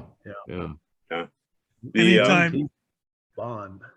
And anytime you lose Americans, you become very suspicious of why, especially if there are no CIDG killed at the same time. Yeah. You become suspicious of why only Americans are dying, you know, and that's one of the things that happened with us at Zomcat was we lost 2 Americans on 10/17 on one operation, and it was forever trying to figure out, and, you know, what happened, how could that happen, how could only 2 Americans get killed, and, you know, the 4 or 5 CIDG come waltzing in with not a scratch on them. Right. You know, well, we always felt like there were a number of VC spies within the CIDG, and pretty much treated everybody knew with that. you know, it was just when you're planning an operation and everything, you figure that it can be compromised pretty easily. So it would be hard to pinpoint it. We actually caught a couple of VC within the ranks of the 379 company one time. There was no doubt. And we just turned them over to the Cambodians and we never saw them again. How'd you catch them? There was justice. You know, we didn't bother about sending them with the LLDB into Saigon or anything like that. We just gave them to the Cambodians. Was anybody there, Michael? Were you there right after Tet when the camp was attacked and almost overrun? I was at the B team right after Tet, and then I spent 4 or 5 weeks out at Traku, and then about 2 weeks after I left, on about April 11th, 68, I was talking to some people down in the train. I was passing through for some reason, and they told me that Traku had been attacked and had almost been overrun at that point, and that a number of VC revealed themselves during that attack. And in fact, 2 of the machine guns that were mounted on the berm, supposedly protecting the inner perimeter where the team house and everything was, were turned around and used against Americans during that time. Oh my God. Yeah. Oh my God. Did you know Captain Keener? Keener? No, I did not. I didn't know him. He was in charge of the camp at that particular time, and I met him. He's actually from Rochester, New Hampshire, where I live, and we were at a picnic barbecue thing, and he told me the camp, half of the camp was the CIDG sided with the VC. That doesn't surprise me a bit. Yeah. And the only thing that saved them was the inner compound and the recon team. Yeah. And they kept them at bay, so they never got in. They may have gotten on top of what he's talked about, those machine guns that you're talking about. And he said they never got in, though, into the inner compound. And they kept them out of the inner compound until approximately daylight, when the Air Force and the Magic Dragons, or whatever they're called now, came in and started providing support. You know, Trucker was the only camp I was ever at that had that kind of division between where the American team lived and maybe the LLDB and the rest of the camp, and had that protected inner perimeter. And it was a damn good thing that they had it in that case. Not unusual. I'm going to thank George for that one. Thank you. Yeah. You know, Zomcat had the same thing. Yeah, look, Yeah. the old teams that were in there, the old TDY teams, most of the NUNGs that came in were there as a protective unit for the SF people. And they later, in about 66, they all got pulled back and they're trying to form a Mike force.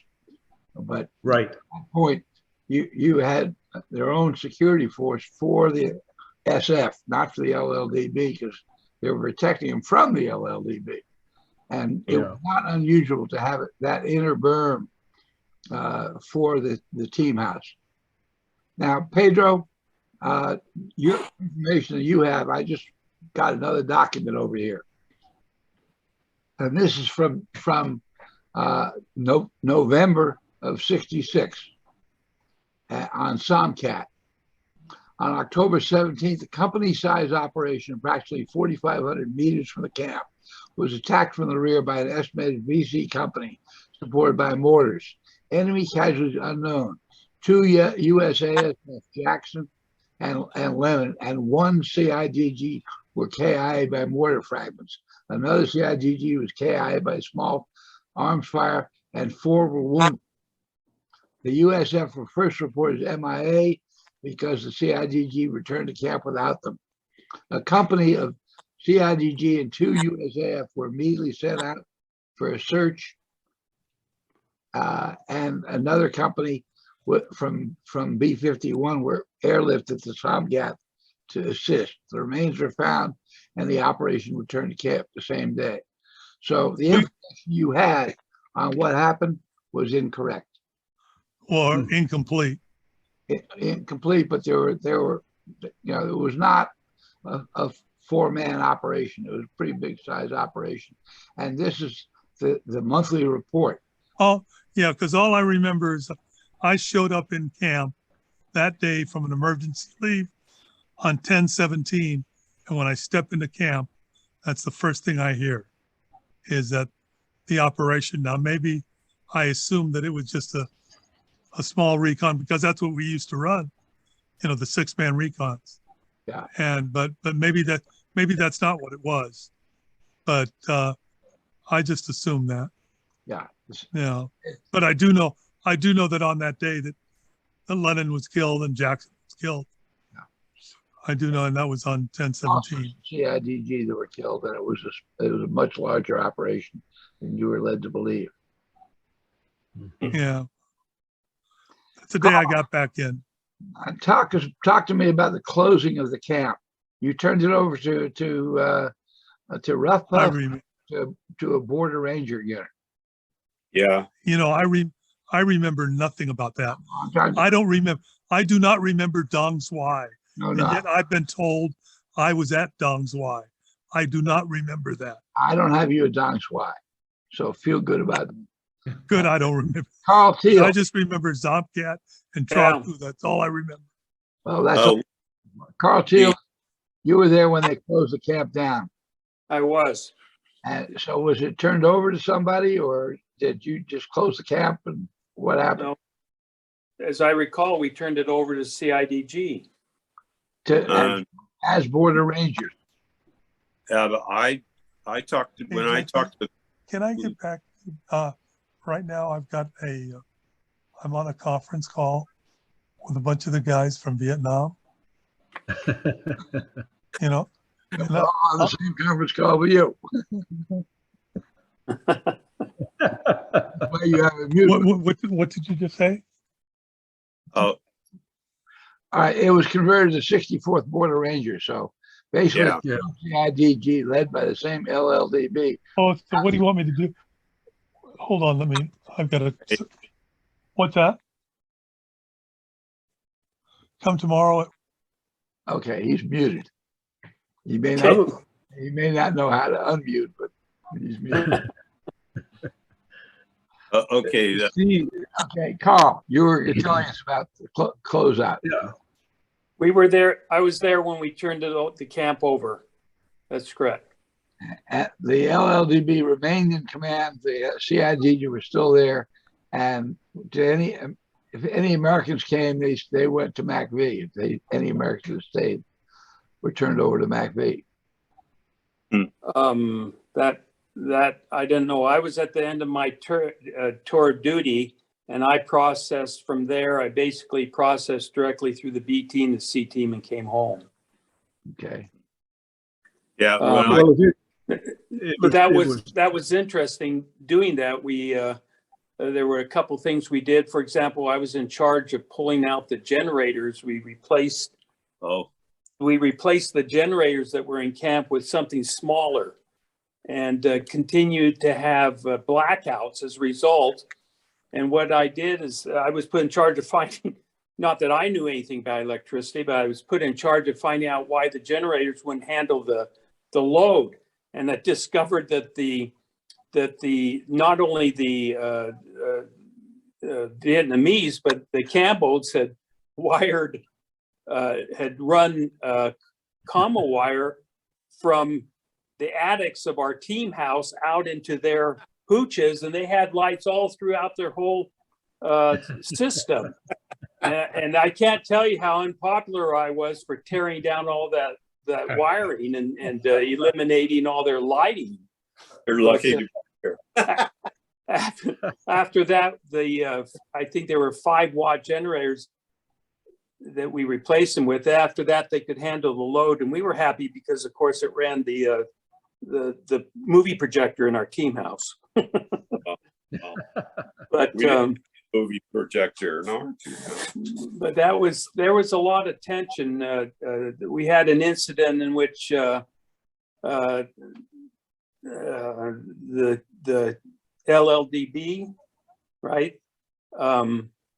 We had a altercation with the LLDB that a couple of us Americans got involved with, and ended up pretty much on high alert for the rest of our tour there at Traku. I'm surprised that I appreciate listening to all you guys, but you guys were all there prior to myself, and I just went through the list. There are a lot of guys that were there when I was there that aren't on the group right now, so it's a little. I don't know Gilbert Woods. I know him pretty well, and I'm surprised he didn't show up. What about Troller? Have you been in touch with him? I was in touch with him and spoke to him. What happened to him? I don't know. And I don't know who the last medic was. I'm missing a name for a medic. Well, There was a guy named who replaced me, his name, I've forgotten what his whole name is, but it started with F-U-N-D. That's Funderburk. He was here in Houston for a while. He died in Yeah.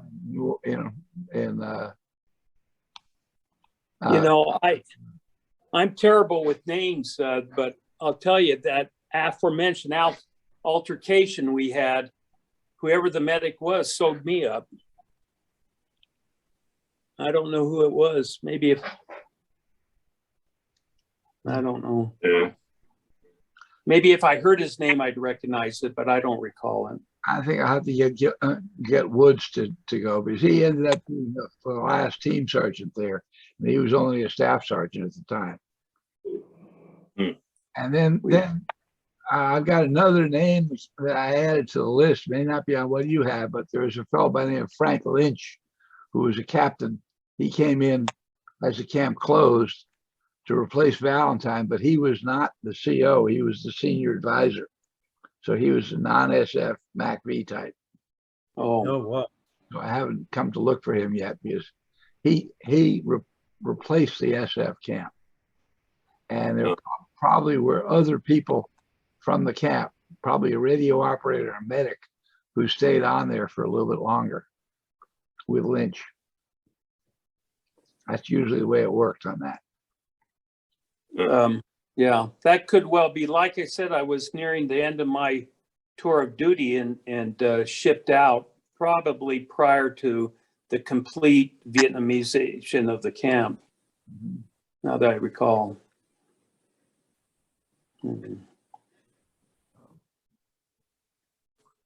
I don't know if anybody had heard much about employment opportunities once you left the service, but I was approached by a former instructor at Bragg, I think his name, I don't remember his name, but anyway, he was working at the time for RMK BRJ, the big construction firm out of Texas.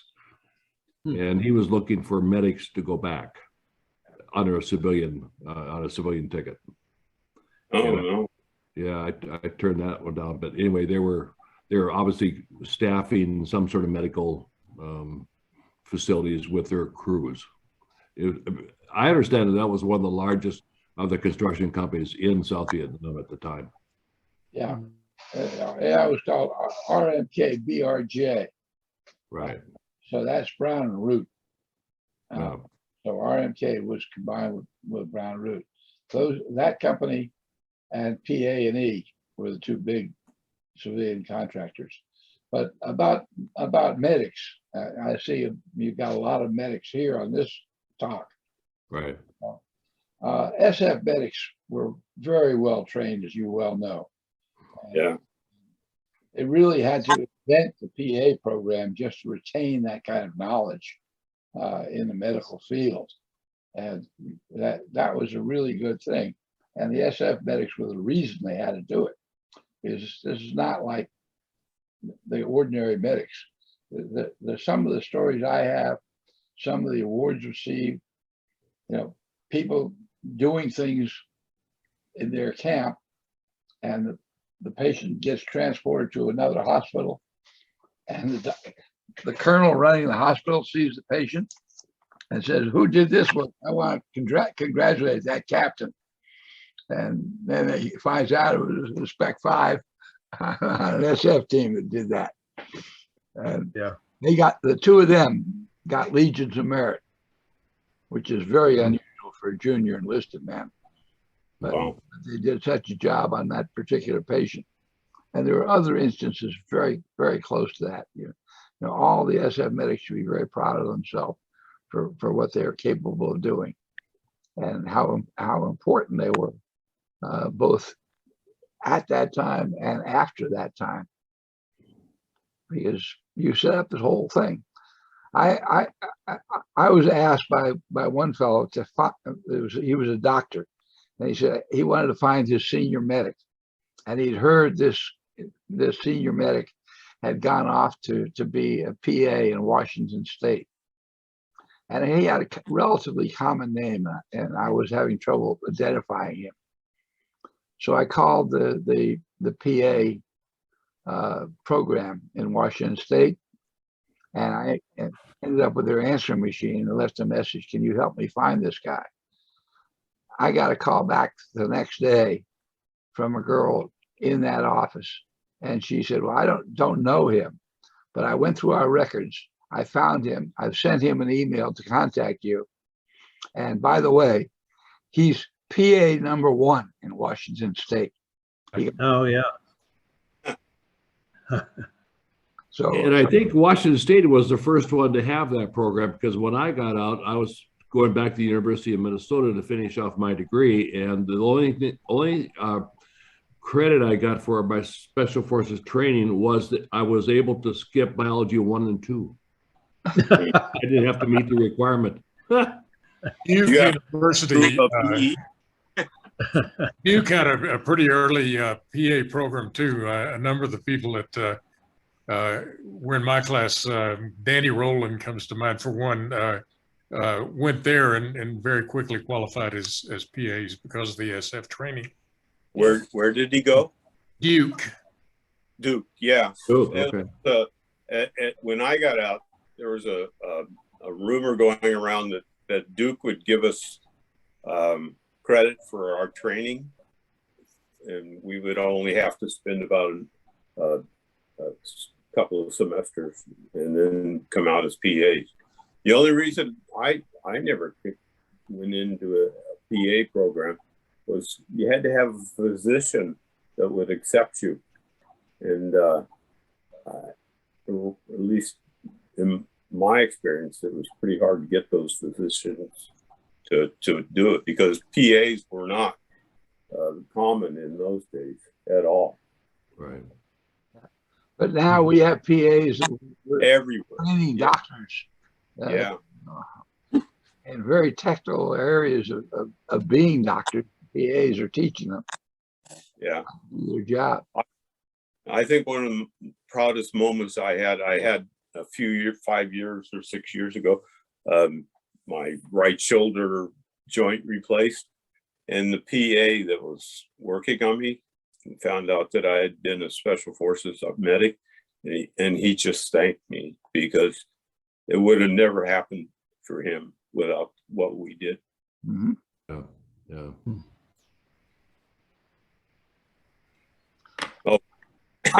PA or medic story. Yeah. I was talking to somebody in Thailand when I was working on 46 company, and he just said, well, I had a very boring tour, other than having all the sex I could handle in Thailand. But there was one incident that stands out, that some spook came by and said, you're assigned to me, you're going with me on a walking tour of Burma. Yeah. And I said, this sounds like a very fishy story. So I called up a friend of mine who was in Thailand at the time and was a spook. And I asked him, and he said, yeah, that was me. They said I was going to go do this little trek, and I can have one person go with me, anybody I wanted. Do I want a radio operator? Do I want a weapons man? He said, hell no, if I'm going to go by myself to Burma, I want an SF medic. This guy ended up on Okay. Let me tell you guys about something that, on a lighter note, was an incident in Traku, where I ended up treating the senior LLDB NCO. I don't remember exactly what his rank was, but he was like a master's sergeant or senior master sergeant. They came to me because he'd been shot in the lip, and the way he got shot in the lip, and he wasn't hurt, was I was standing on the berm shooting across the canal at a piece of, that L-shaped pipe. The name escapes me, not pipe, but a reinforcing rod coming up out of the mud just to see how close I could get to it, never dreaming that I would actually hit the damn thing. And the 38 bullet hit that and bounced back over my head and hit this LLDB sergeant in the lip. Just hard enough to give him a great big puffed lip. And so I put my pistol away, and the guys that had been around him came to get me. You know, I was the medic and I could take care of him. And so I commiserated with him all the while I was treating him about these goddamn Americans that were so careless. And he thought I was doing real fine. Anyway, that was one of the funny things that sticks out in my mind. Did you meet the SF medic? Not SF, the Vietnamese Special Forces medic. I don't recall ever seeing one. There were some. When I was at the beach, not at Traku, when I was there, I don't recall ever seeing a Vietnamese medic. He didn't come out and introduce himself to you? No. Brian. Yeah. Do you remember him? No, I don't. I guess I'm the only one. Yeah, he came out to introduce himself to me. And actually, he was a very good medic. And really, if you had to go on an operation with any Vietnamese Special Forces, he was the one you wanted with him. You remember with you? You remember Playboy, Brian? Yes. Yeah. Well, we got we're on an ambush on a canal somewhere, and they gave Playboy, I don't even know what his whole name is, but Playboy a 60 millimeter cannon mortar, and that was what he was supposed to be protecting us from. So we're getting shot at, and all of a sudden we start taking in mortar rounds. and the Vietnamese medic stood up, walked over to this guy and whacked him over the head. And now it was Playboy who was trying to kill us all. It's just he didn't know what he was doing anyway. Was he doing it on purpose, or was he just shooting? No. He was definitely not a VC. I think if I was going to recruit anybody to be a VC, it would not have been him. Nothing much more. Didn't he have his own boat, or he was commanding one of those old boats? He had. You mean the command wasn't his to own? No, not command. He was he had charge of the motor or something. Oh, yeah. He actually he had something to do with they were old Boston whalers, right? Right. Yeah, those fiberglass boats. Fiberglass, yeah. Yeah. And anyway, he I've seen him driving. Or whatever you could do with a Boston whaler. But he was quite a character. You remember how he burned himself?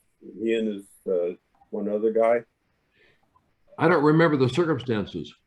Yeah, I have pictures of him in the dispensary, all bandaged up and. Oh, right. Yeah, I do remember that. Yeah. They lit some rags up that had been soaked in probably diesel or air jet fuel, and his bunker caught on fire, and he and the other guy in the bunker got all burned. At least second-degree burns. He had it all over his face and everything. It's bad.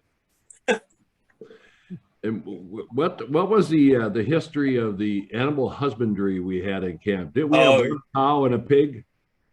Oh yeah, it was more than one pig. Okay. Oh, you took care of the cow, didn't you? Yeah, I didn't realize they had so many stomachs until I opened it up. Yeah, it was just the worms. Yeah, I remember this poor cow being straddled between two ropes. Now, I don't know what there was no trees around to hang him, but somehow he was hanging on and he couldn't move. He just kind of, poor thing. No chicken. Was that for rations for the CIDG? No, it was milk. Actually, it was a Guernsey. I think it was a milk cow. And well, we had cows and pigs and so forth that they would bring in on Chinooks, and they'd Oh yeah, yeah. be, Salad. be in crates, and the CIDG would slaughter them for rations. Yeah, Mhm. So we ate one of those pigs for Christmas dinner. Christmas, yeah. Yeah, remember? Yeah, yeah. Yeah, O'Brien. Yeah, he should remember that because he handed some CIDG his knife and said, "Keep coming, meat." Y'all remember? Do you remember a Cambodian CIDG?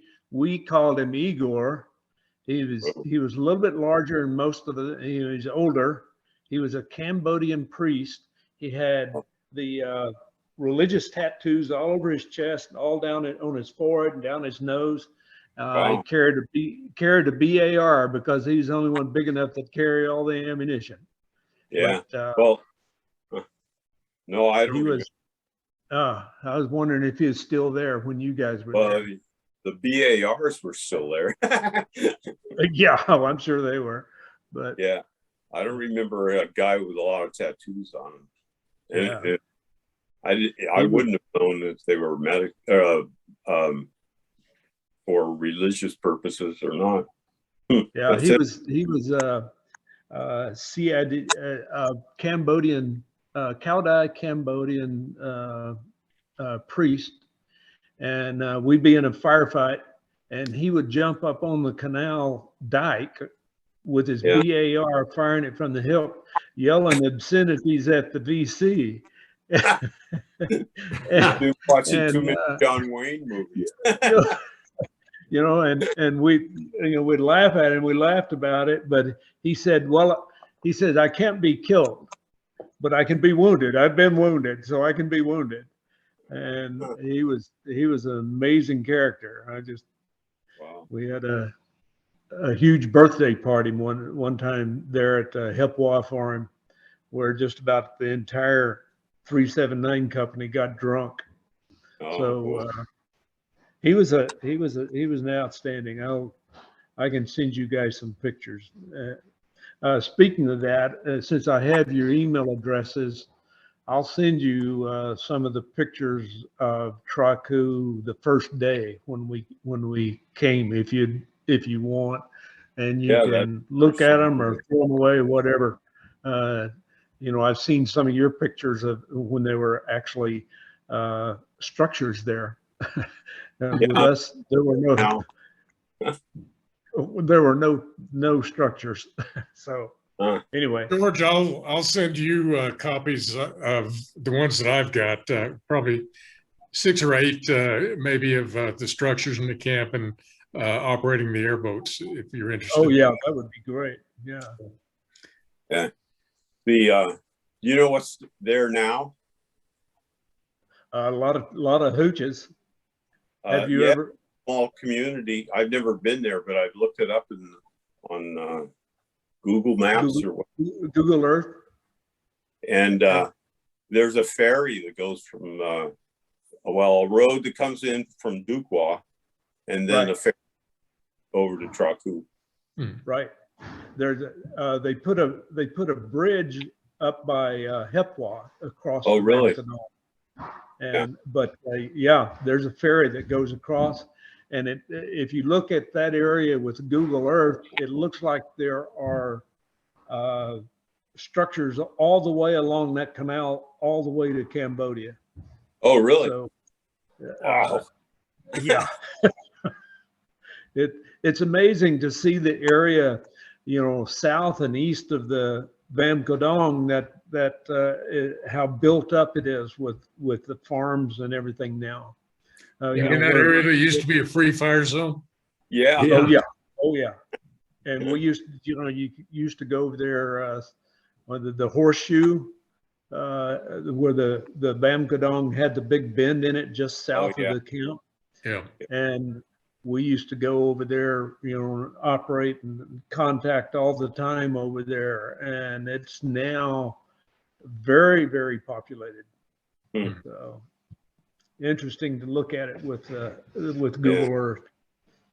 Yep, it was. Well, Pat, where would we get our? You recall the bread in our team house? It came by boat, And I'll never forget the first time I had opened up a couple loaves of that bread. There were a lot of black dots in it. Do you remember that? Yeah. Oh yeah. Yeah.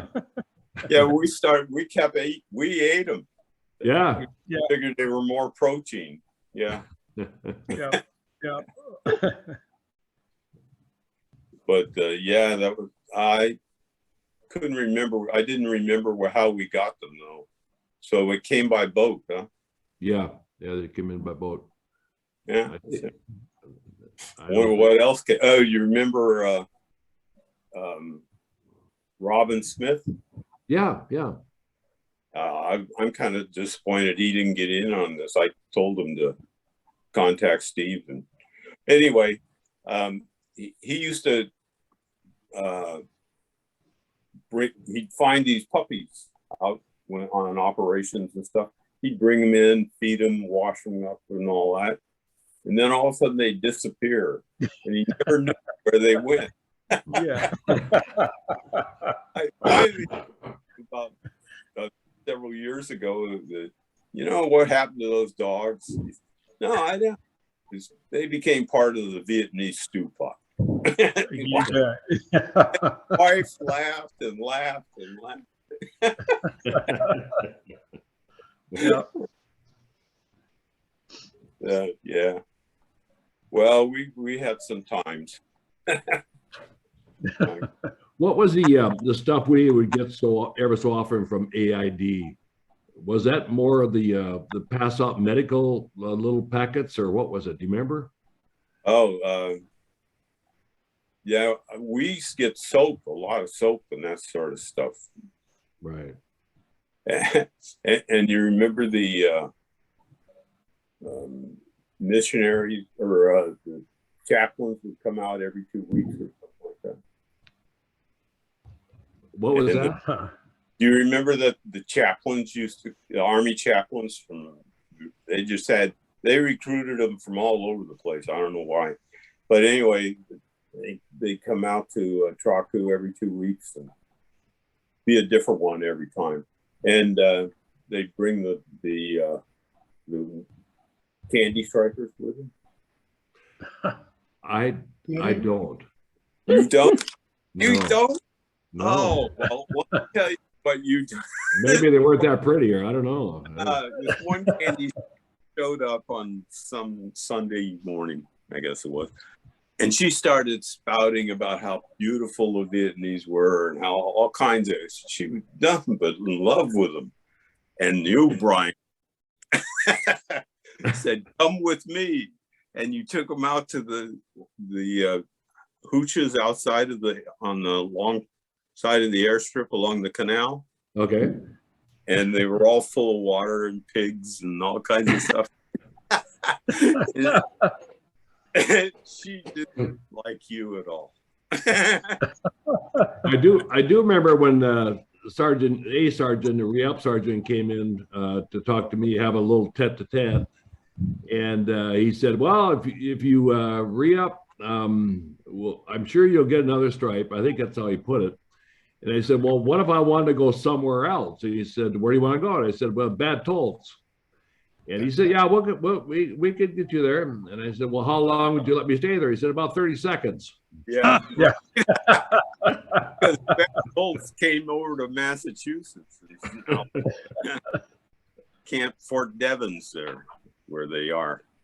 Okay. And they did it about that time when you were out getting out. I was getting ready Colorado for the 10th group. to get my skis together and everything. And this spring, or this summer rather, in September, the SFA reunion is going to be in Colorado. Oh, really? If you're anywhere near Colorado, keep it in mind. What's SFA? Special Forces Association. So there is a unit organization hiding there at Fort Bragg. Yeah. No, I knew that, but I never heard of the SFA. SFA, Special Forces Association. Used to be the Decators Association. Now they've broadened their perspective to allow anybody who served in SF to join. Oh, really? Yeah, there's a small chapter out here Chapter. over at Fort Lewis area. There's also the SOA, don't forget, Special Operators Association, and it's open to anybody that has served in special ops capacity. I'm not sure if you have to have been in combat or not, but anyway, a couple of years ago, they had their reunions back to back in Vegas. I belong to both, primarily because it enabled my kids to apply for and get scholarship help going to college. But they're both good organizations. SOA meets in Las Vegas each year in Yeah. October. And that's primarily Mike Force and SOG as prerequisites. But they got a bunch of other categories as well as a lot of younger people. And then they've opened up to a lot of support people, primarily helicopter pilots. Yeah. King Bee pilots and the 160th can both be members. Yeah, but there are also just people who are assigned to SOG on an ad hoc basis, from 101st or from any helicopter organization. Hey guys, I've got to leave this group. I appreciate being part of it. Stephen, thanks for putting it together, and keep me informed if there's any others, but I've got a tea time I've got to make. So we'll leave now, but hopefully we'll meet again at a later time. Stay well. Good seeing you, Carl. All righty. Take care.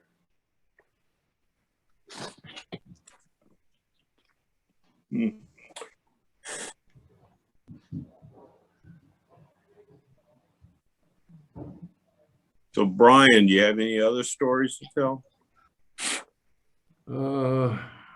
Well, You don't want to tell that story, do you, Patrick? No. what there was a number. I remember going into Saigon, when we first got in country, and a couple of the guys that I was with, they went directly to SOG. Yeah. One of them I was able to connect up with. A name is Horace French, and his nickname was Hod because his dad, I think, was a bricklayer. Anyway, I found him about a year ago. He went directly to Cambodia, and I reached out to him. I figured there wouldn't be too many people named Horace French, and I was able to get him right away. And so he lives in Connecticut someplace. And I just remember he had a business card he carried with him, and it said, Horace Hod French, a working girl's friend. And I figured that's a perfect business card. If you happen to be in a beer bar, you're drinking Bamui Ba in a bar someplace. Yeah, I asked Garrett Graves, who also was in SOG, but in Vietnam, and he didn't remember him. So, but you went to with Horace. You went to medic training through at Bragg. So that you have that. At Med Lab. Yeah. Which is no longer Dog Lab; it's now Goat Lab. It's what? Yeah, they got politically correct, I guess, and they couldn't shoot dogs anymore, so they shoot goats instead. Oh well, you ever been around goats? Well, there goes your cleanup squad. Yeah, As I know. And well, anyway, 46 company in Thailand, not the SOG. What's that? As far as I have records of, Horace French went to 46 company in Thailand. Was it in Thailand? Oh, okay. All right. That's a completely different ball of wax. Yeah. Okay. Pat, do you remember when we got a bunch of boxes full of Army mummy bags? Oh yeah. Yep. I put new postage on to send them home to Minnesota where we could use them.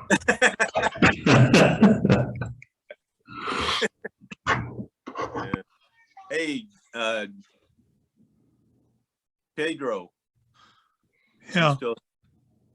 you remember what you gave me at camp when I replaced? What I gave you?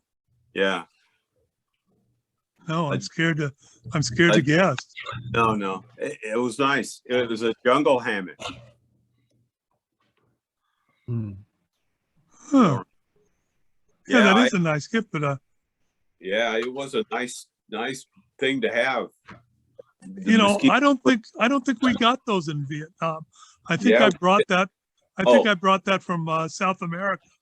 Okay, that's fine with me. Somehow I got it, and Yeah. I passed it on to the medic that replaced me. So I'm just Yeah, telling they you. weren't ever issued in Vietnam, but I remember I had a couple in South America, and I guess I just took them with me to Nam because I went from the 8th in Panama, which is Yeah, where I was stationed before.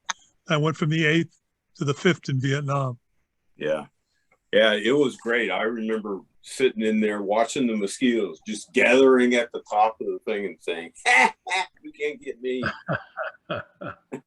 And then, but the thing about what they did issue in Vietnam, at least one of, was a U.S. Army Arctic mummy sleeping bag with a wolf fur ruff, which I slept on for several months on top of it, laid out on a cot at a place where I was stationed after Traku, and it was really comfy. Yeah. They issued an Arctic bag in Vietnam. There was one there. I don't know who issued it or how it got there. Jesus. But an Army issue Arctic bag with a wolf fur ruff. That sounds very military. What Now, kind I of also world? remember during that time period is that you couldn't be fully special forces qualified if you didn't have a Rolex, a star sapphire ring, and at least one divorce. Is that true? Yeah. Well, I guess I wasn't qualified then. The Yeah. Submariner Rolex. Yeah, that's right. Yeah. I still have mine. I bought it back then. Still, it's starting to lose a little time, but so am I. So what the hell? I used to have the Oyster Perpetual that my uncle sold me for $75, but it broke down after about 6 months. I took it down to the Rolex dealership here in local city, and he said, "Oh yeah, this has been worked on a bunch of times." So as it turns out, my uncle was selling me something that never worked for him before anyway. So I mean, I appreciated that from my uncle. I screwed him later though. Well, one fellow told me about his experience with George Odom. I don't know if you people remember George Odom, but I remember Odom. he was a group sergeant major, and they used to call him the watch salesman.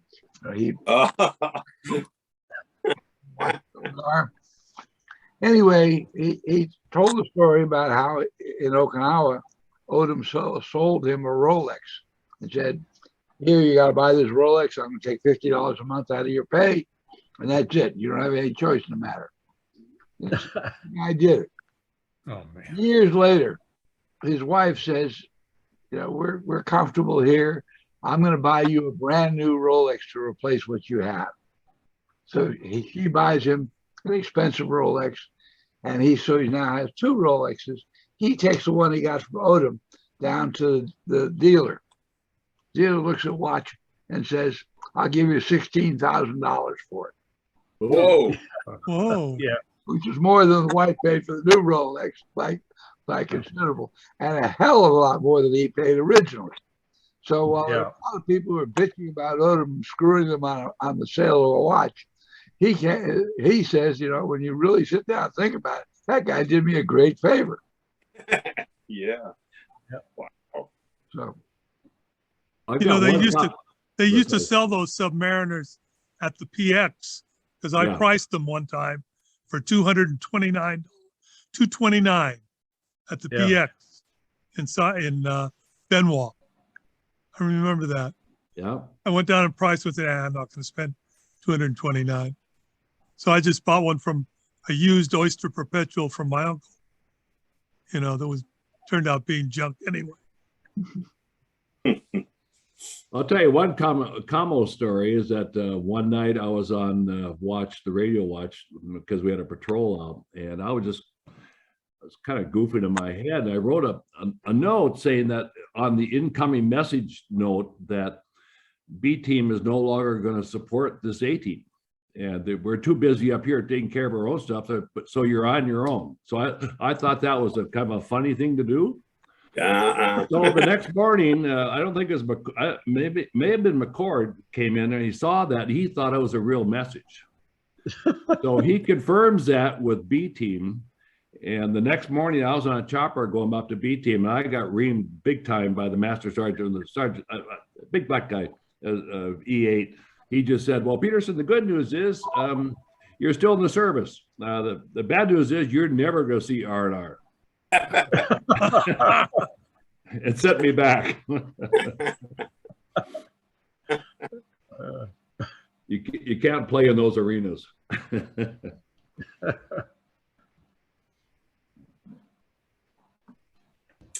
Shame on you. I know.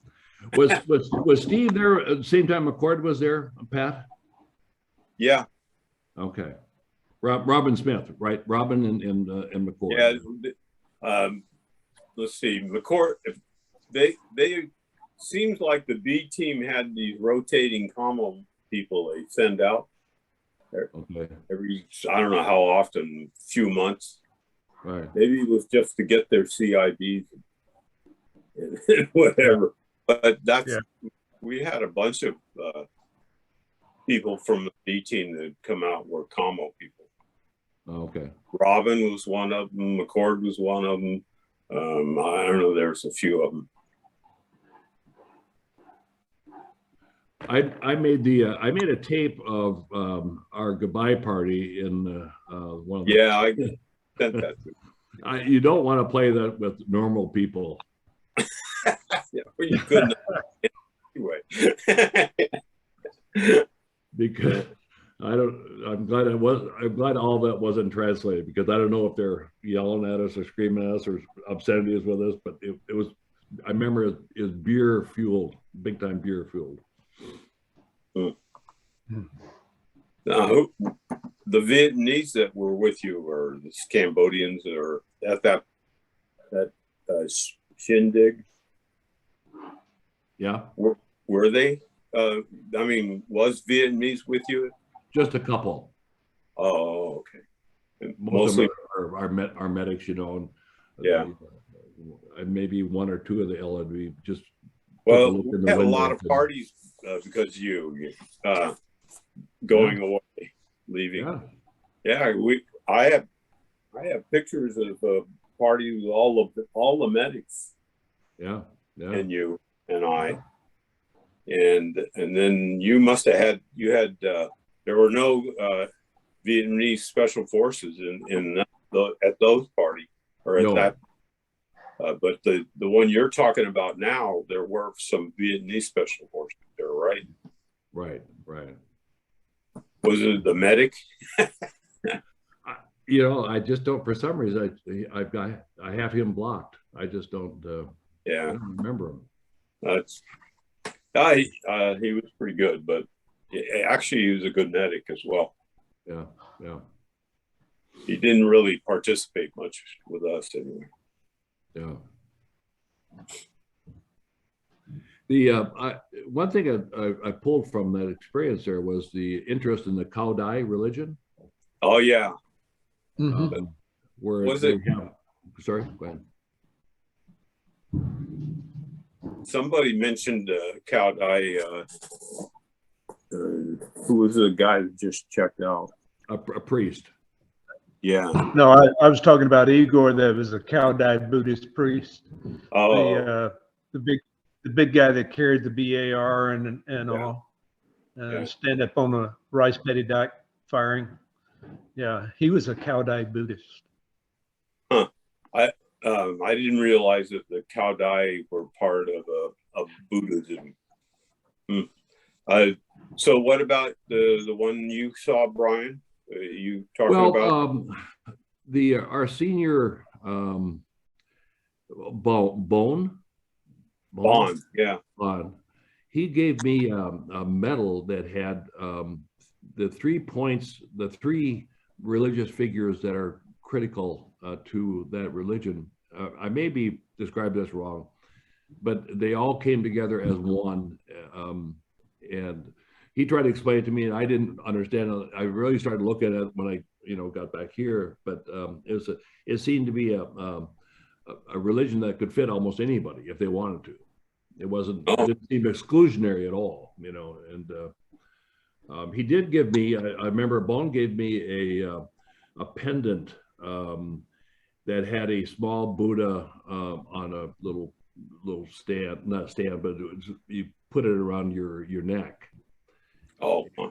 And he said, if you ever got into it, put it between your teeth, and then that will protect you. I just remember that. Huh. No, Yeah, I remember on operation a number of times that the Cambodians would have their Buddhist symbol between their teeth during a firefight. So, yeah, definitely. I just remember mine. A lot of things that I never understood came into play in incidents when I was there. For example, on an operation one night, one of the Cambodians had a seizure, and I was trying to get to him to see what I could do for him, and was pushed completely away, and his compadres just mobbed him and started ripping his clothes off and rubbing every square inch of his skin as hard as they could rub, as if to let out, whatever evil it was that was possessing him or something. I don't know. That's speculation. By the time they finished, he looked like he'd been through a meat grinder.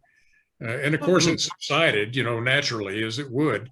And everything was okay, but I was really, really pissed because it showed how much trust that they had in me at the time, or Western medicine or whatever. Yeah. Wow.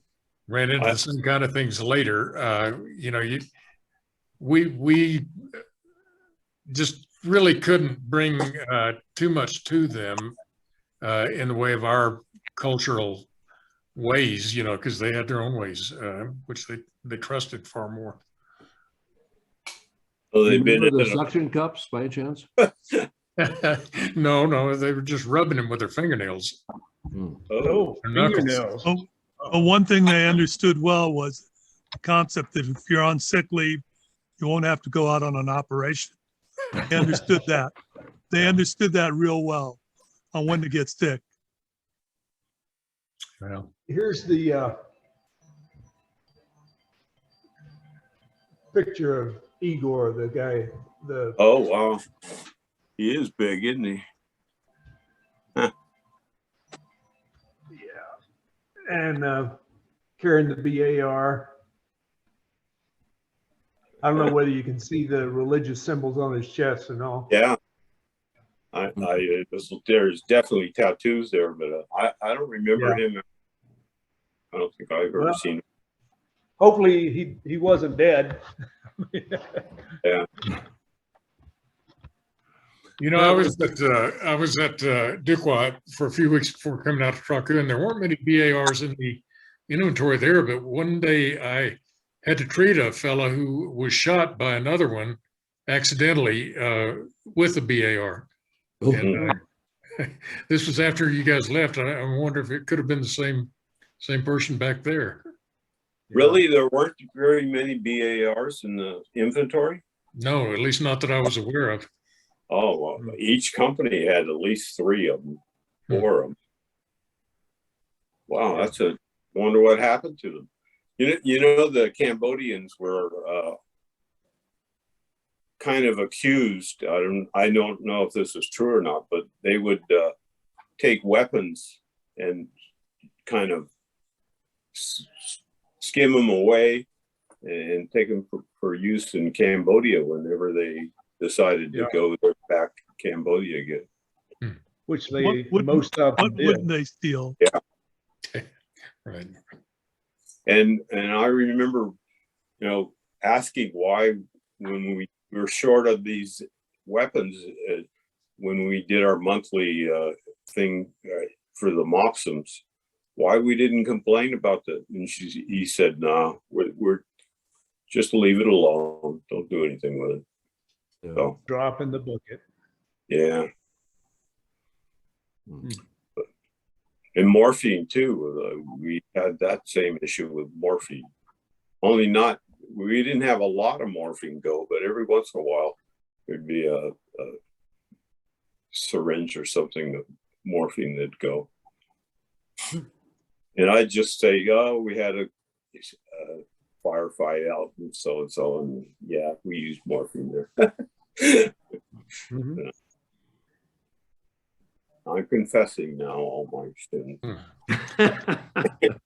You know how every once in a while a Surette would get broken accidentally or cracked and be leaking, and I'd always collect those. And I put together a cocktail for people who were going to go out in places where they didn't want to be caught with their pants down, literally. And I would make it with tetracycline syrup. I'd squeeze in a Surette of morphine and mix it with kale and powder until it was about the consistency of fudge. You could barely pour it, and give it a little bottle of that to these guys, and they could go out for 5 days and never have to shit. Can be very handy. Yeah. Yeah. Yeah. Yeah. When our team went over 352, went over from Bragg, all 12 of us, and we all had new area syndrome for the first 3 months, and drank a lot of Pepto-Bismol.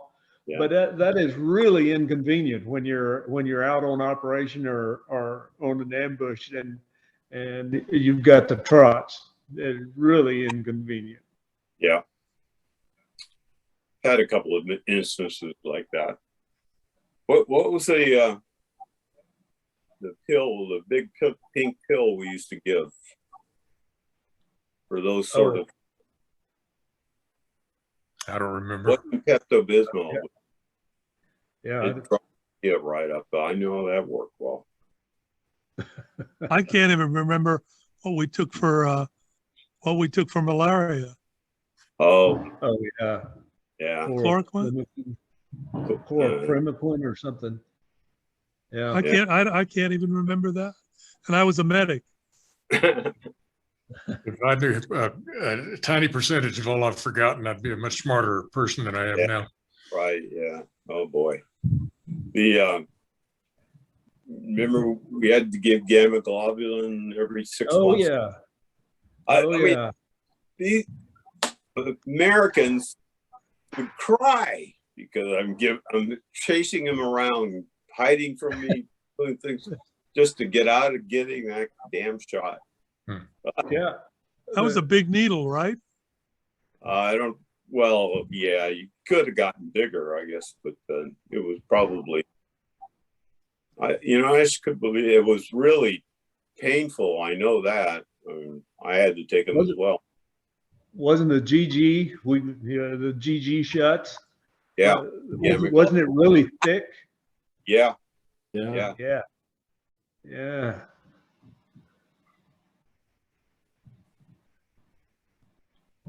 And the worst guy was, you remember Turner? Yeah. Yeah, he was the worst. He'd go on operations just to get out of those things. Take a chance getting killed. Yeah, well, that was probably not a big chance, but he stepped on the CBU mine or something. But yeah. Oh well. I do remember though when I got out that I still wanted to be medically available, I guess you call it. I had an old 106 Austin Healey, and I taped hemostats on the inside of the door on my side just in case I'd run across an accident. And are you kidding me? No, I'm not kidding you. And then there's a buddy of mine who had an ambulance service in my hometown, so I jumped in with him. I was in an ambulance service in a small town. I was mostly moving one body to another body, you know, from a rest home to a hospital or whatever. But it got into a couple car crashes, and at that point, I just said, "I'm done with it." Yeah, I had the same experience. Yeah, it just no more. Don't need the grief or their grief or whatever. Yeah. But I still do miss my 106. That's yeah. Did anybody do any early training where I was a part of a group that went to outside of Salt Lake. We jumped in and went up in the hills there, and there was a reserve unit of special forces where we were supposed to be training them how to suture. Anybody do this? No, I was assigned or was going to go on that one, but then I got assigned to Vietnam, so they took me off. Yeah, it was a pretty cool deal. They'd hired a rancher to bring in some livestock, did livestock to practice on, you know, for suturing. And I'll never forget it. There was one that brought in a deer, and I butchered it, and there was some sort of little capsule, like a little what do you call it? Not a maggot, but a small little something in these capsules that I saw in the leg meat. And so the reservist was wondering, can't we get that stuff out of there? I said, no, there's more protein in there. Put it on top of the fire. No big deal. He'll come out when he cooks them. That's right. Right. Extra bonus. And then right after that, I got called to go to Vietnam. Right after jumping in. It was a snowy day up there, but go from snow to heat. Yeah, well, but one of the missions was winter camp. Yeah, winter tactics. Yeah. Outside of Salt Lake, someplace I don't remember. Yeah. So why were you doing stuff in that area in Utah? Well, I think it was just a matter of what are you going to do with these guys or something. You know, they had they needed to train the local reserve unit apparently of special forces because. So you went from Bragg to. Yeah. You went from Bragg. Yeah. Oh, yeah, okay. Yeah. That's interesting. Oh, they still do that. Huh? Okay. They still do it because there's been a couple of them where they've gone into the coast of Maine and then up into the mountains and did just that training of local our special forces groups. Yeah. Yeah. Wow. So I think we did all of our training with locals up around in Pisgah National Forest. Pisgah. You know, In where? Meet the woman who drove you all around and ran away from the 82nd. Oh yeah. Oh yeah. Yeah, she loved that. She might have more fun. Look forward to that. I love that up there, especially with the locals and their moonshine. If you get in with them. Yeah, I have a funny story to tell. We were set up on an ambush. We had heard that the 82nd was going to come along this dirt road, so we put an L-shaped ambush on with a M60 on. I think it was on the head of the shooting out down the ambush position. But along comes this pickup truck, and all of a sudden the guy, I don't know what caused him to do it, but he started shooting with the M60, and we heard this guy go, "Oh shit!" and he finally drives off the road, and he was hauling moonshine, so he calmed down a little bit. He says, "You guys want anything?" And so we got a little sip. Yeah, that was fun. I enjoyed that. Yeah, we were supposed to be. I thought you were going to say he started shooting back at you. That's what would happen. Yeah. No, he scared to death. He didn't expect anybody to be around on that road. Yeah. Well, we had, we would get with the locals, and they were pretty leery about letting us know where their stills were, but you know, the 82nd was coming in there, and they were the conventional force, and of course the special forces was the guerrillas, and we were training those locals, you know, and giving them weapons with blink adapters and everything. Well, one of the SF sergeants got this bright idea that he told the locals that those guys in the Army uniforms, a lot of them are really revenuers. And they are searching for the stills, and they're just acting like well, there was some live ammunition flying around. They had to cancel the whole operation. The locals were shooting at the 82nd with live ammunition. That didn't go over very well either. No, not at all.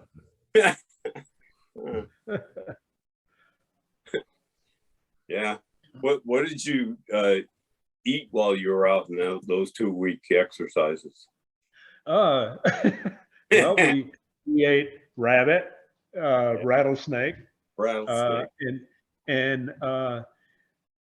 that was what we were supposed to do. We were supposed to survive, right? Well, you get in with the locals. Exactly. And, you start eating at their houses.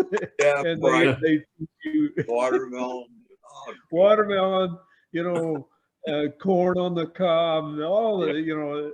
So yeah, that was fun. I love those operations in Pisgah. Yeah. I wonder if the locals are still back up there in the hills as naive and as they were then. You know, like we would ask a teenage boy, said, "Have you ever been to a city?" He says, "Well, I went to Asheville one time," you know, and that's as far as he had gotten away from the back hills. So that was some great training. I love that. Yep. Good. Well, I'm glad we all had that same experience with Pisgah, because I've gone back there with my wife and in our RV, and I just think I'd love to meet those people that we were camped out in their barns and things like. Does it still look pretty much the same? Has it changed a lot? No, it's changed a whole lot. Yeah, there's a lot more people out there than I remember anyway. Oh, I would imagine, yeah. Yeah. Well, one of my friends here in Houston writes a lot of books for Osprey and other books. He's SF and was a Chi Lin in Vietnam. And I've been trying to encourage him to write a book about America's longest war, which is fighting for the freedom of Pinelands. And at one of the conventions, there was a fellow who had a T-shirt that said "Free Pinelands." Yeah. On those who have gone or planning to go back to take a look at Vietnam, are they any of them veteran owned? You know, the groups that sponsor these things. Yeah, most of them are. Most of them are veteran owned, and they're fairly experienced in doing it and getting it through. Right. But there's also a bunch of people who are also veterans, but they've lived in Vietnam for a really long time, and they've sort of adapted themselves to local customs, and I don't particularly like them. Yeah. So when I went there, I really went there on my own, but I really didn't do a lot of things. How long ago was that? I was 95 or 97. I can't remember which. Okay. oh, it was called a while ago. Yeah. Were you able to go to where you wanted to go in the country? I didn't want to go anywhere. I basically, we rented a house in Saigon. I stayed there for a month, went to side trips to Vung Tau and other little open things, and rented a motorcycle and drove around the town. But you know, my wife was going there to visit family, and I set up in my head, I'm going to learn how to run this software program. So I just huddled up in the house, and I had a couple of people who had been contacting me. So I had them as friends in Saigon. We'd go around and do different things.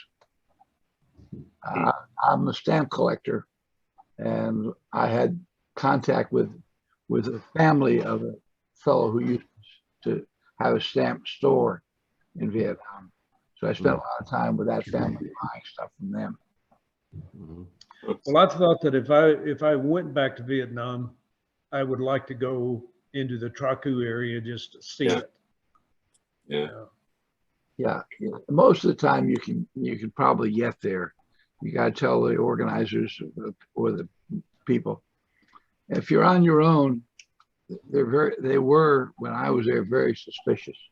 You know, I filled out a form. We had to go to the police station when we rented the house, and I had to fill out a form. They said place of entry. I put in Tan Son Nhut. The policeman looked at it. He speaks Vietnamese. No, I don't. Tan Son Nhut is the name of the airport. So yeah, and we're going back in August as part of a tour, but we're going to have some free time in Saigon, and also a side trip to Cu Chi to go through the tunnels. Neither of which is all that far.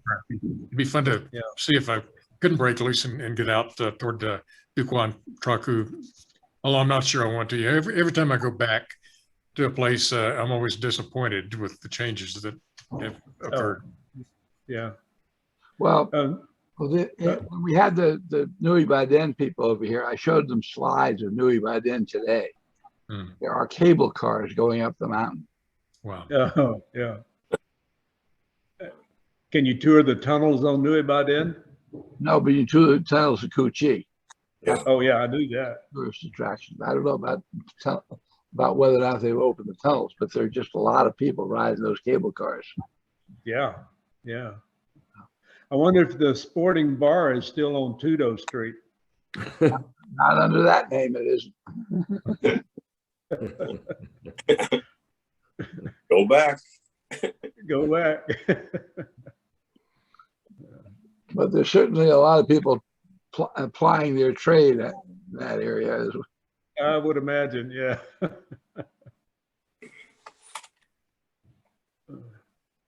I've often wondered what happened to the people we worked with after the VC and the NVA took over. Right. They really got pretty badly shafted. Those who stayed, their children and grandchildren were stopped from going to schools at different levels. Oh, really? And some of them were anybody who had any real position were sent off to re-education camp. And real position means anybody who was maybe the grade of captain or above, or an E6 or above. And some of the people in re-education camps were there for 15, 17 years. Oh, yeah. Other people were sent out to what they called new economic zones, which were basically parts of the jungle that hadn't been properly cleared, and there was ordinance in there. And they were supposed to clear the jungle, but there were cities, and so they had to contend with ordinance and jungle conditions that they just weren't. Yeah. So probably more people died in Vietnam in the 10 years after the war than died during the war. Certainly, if you count Cambodia, definitely 20 years of war in Southeast Asia was 10 years after the war was far worse. Now, the number of people who died, boat people, the killing fields, the re-education camps, and new economic zones. And then there were just a bunch of people who just were shot. Nobody even bothered to talk about it. Nobody seems to know what happened to the Hoi Chans that were remaining in Vietnam. They were not going to be treated very well. And then the Montagnards were basically pushed aside and put into just turning them into Vietnamese, making them culturally disappear as best they could. So, for all the talk about American imperialism in Southeast Asia, the North Vietnamese were the real imperialists. They came over.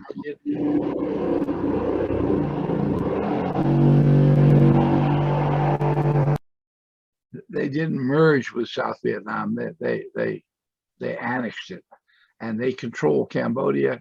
They control Laos right away, and after a later time, they controlled Cambodia as well. So it was North Vietnamese who were doing it. So that's what we have over there, and frankly, for all the talk about our relations with Vietnam,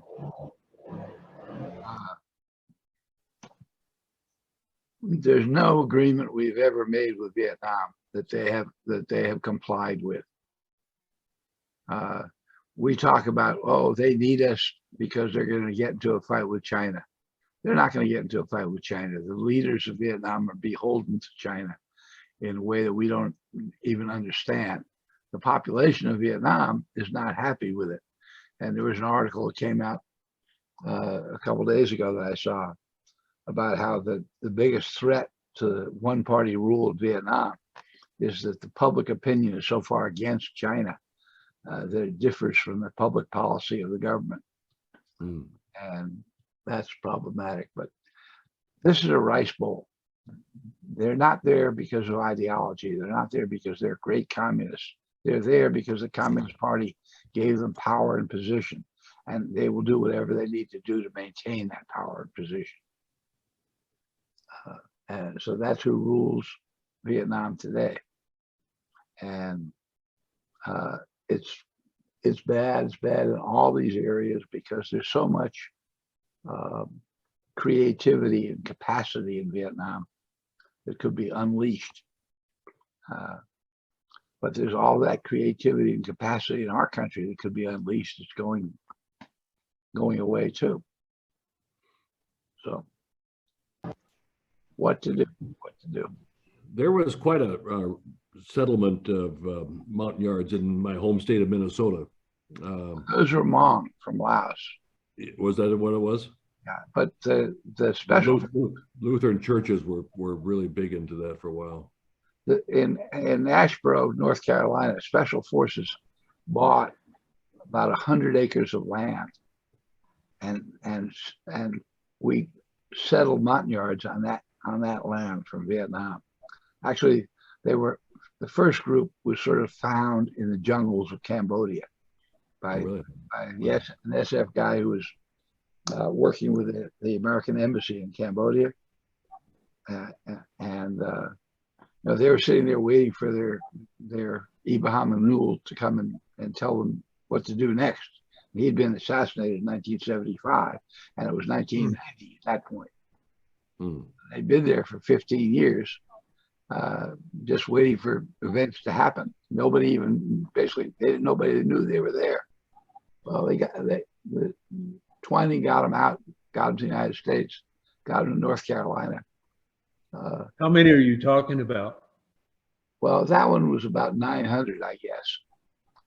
But they had a big party a couple of years ago, and they had something like 5,000 Montagnards from all over the country. Oh boy! Wow. Party, and because other migrations have happened, but North Carolina was good because they had a furniture business, and the older generation went to work in the furniture business in North Carolina and got jobs, got employment, did well. Their kids went to school. They did well in school. And they went on to their own employment, and have had doctors and lawyers and God knows what else. So they've done well. But that 100-acre piece of land includes a cemetery, includes at least one longhouse that they built, a big picnic area where they hold big picnics every Memorial Day. And it's quite a vibrant community. A couple of SF people still hang around to help be of assistance. George Clark, some of you may know from the Mike Force, is out there most of the time.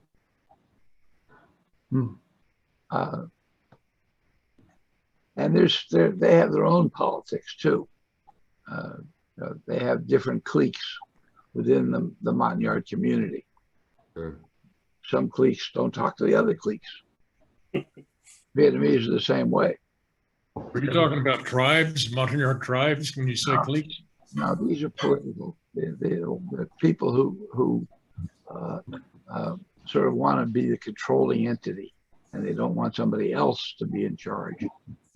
In Houston, for example, in the Vietnamese community, we have a guy who came here relatively early on and ended up being a Democratic state representative. There's absolutely no reason that any Vietnamese should ever be a Democrat. But he was elected, and it was a questionable election. It was questionable because the Republican, the Speaker of the State House told the Republican in a close election, just concede. And the other guy probably wouldn't have won if the other one didn't concede. But they wanted to give a Vietnamese voice to the State House, and that was a mistake. I am very sure that this guy's uncle was a senior officer in the North Vietnamese Army.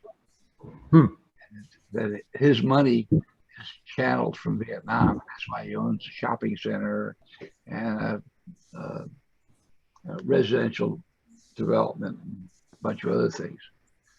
And I don't particularly like him, but he and whoever runs for power in the community as a Republican, they are always at loggerheads.